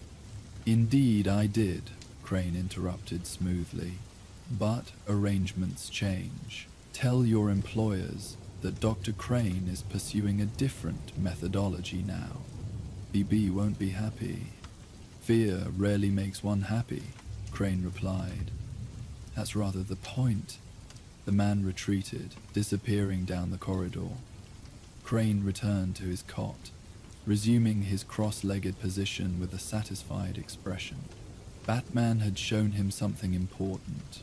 Fear wasn't merely about triggering panic. In its purest form, it was about transformation, about what emerged from the crucible of terror.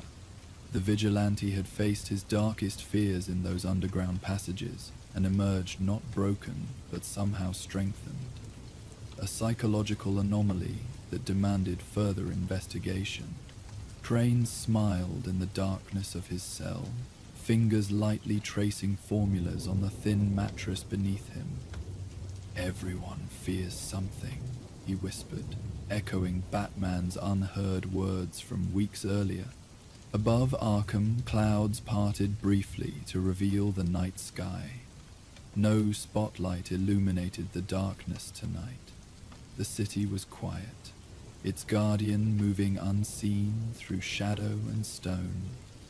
And in cell 218, Jonathan Crane continued his silent work, patient as only the truly obsessed can be. Gotham had not seen the last of Scarecrow. The next time, he would be ready. The next time, even the Batman would learn the true meaning of fear. In the perfect darkness of his closed eyes, Crane continued his calculations, whispering formulas like prayers, and somewhere deep in his mind, a burlap mask waited, patient and eternal, ready to be worn again. And so our tale of Gotham comes to an end. Let the gentle night embrace you as you drift toward peaceful dreams, knowing that somewhere in the darkness, the Dark Knight watches over his city. If you're not asleep yet, we will now play the ambience of Gotham City at night to help you fall asleep. And if you were just listening to our tales, we will see you next time. Good night and sleep well.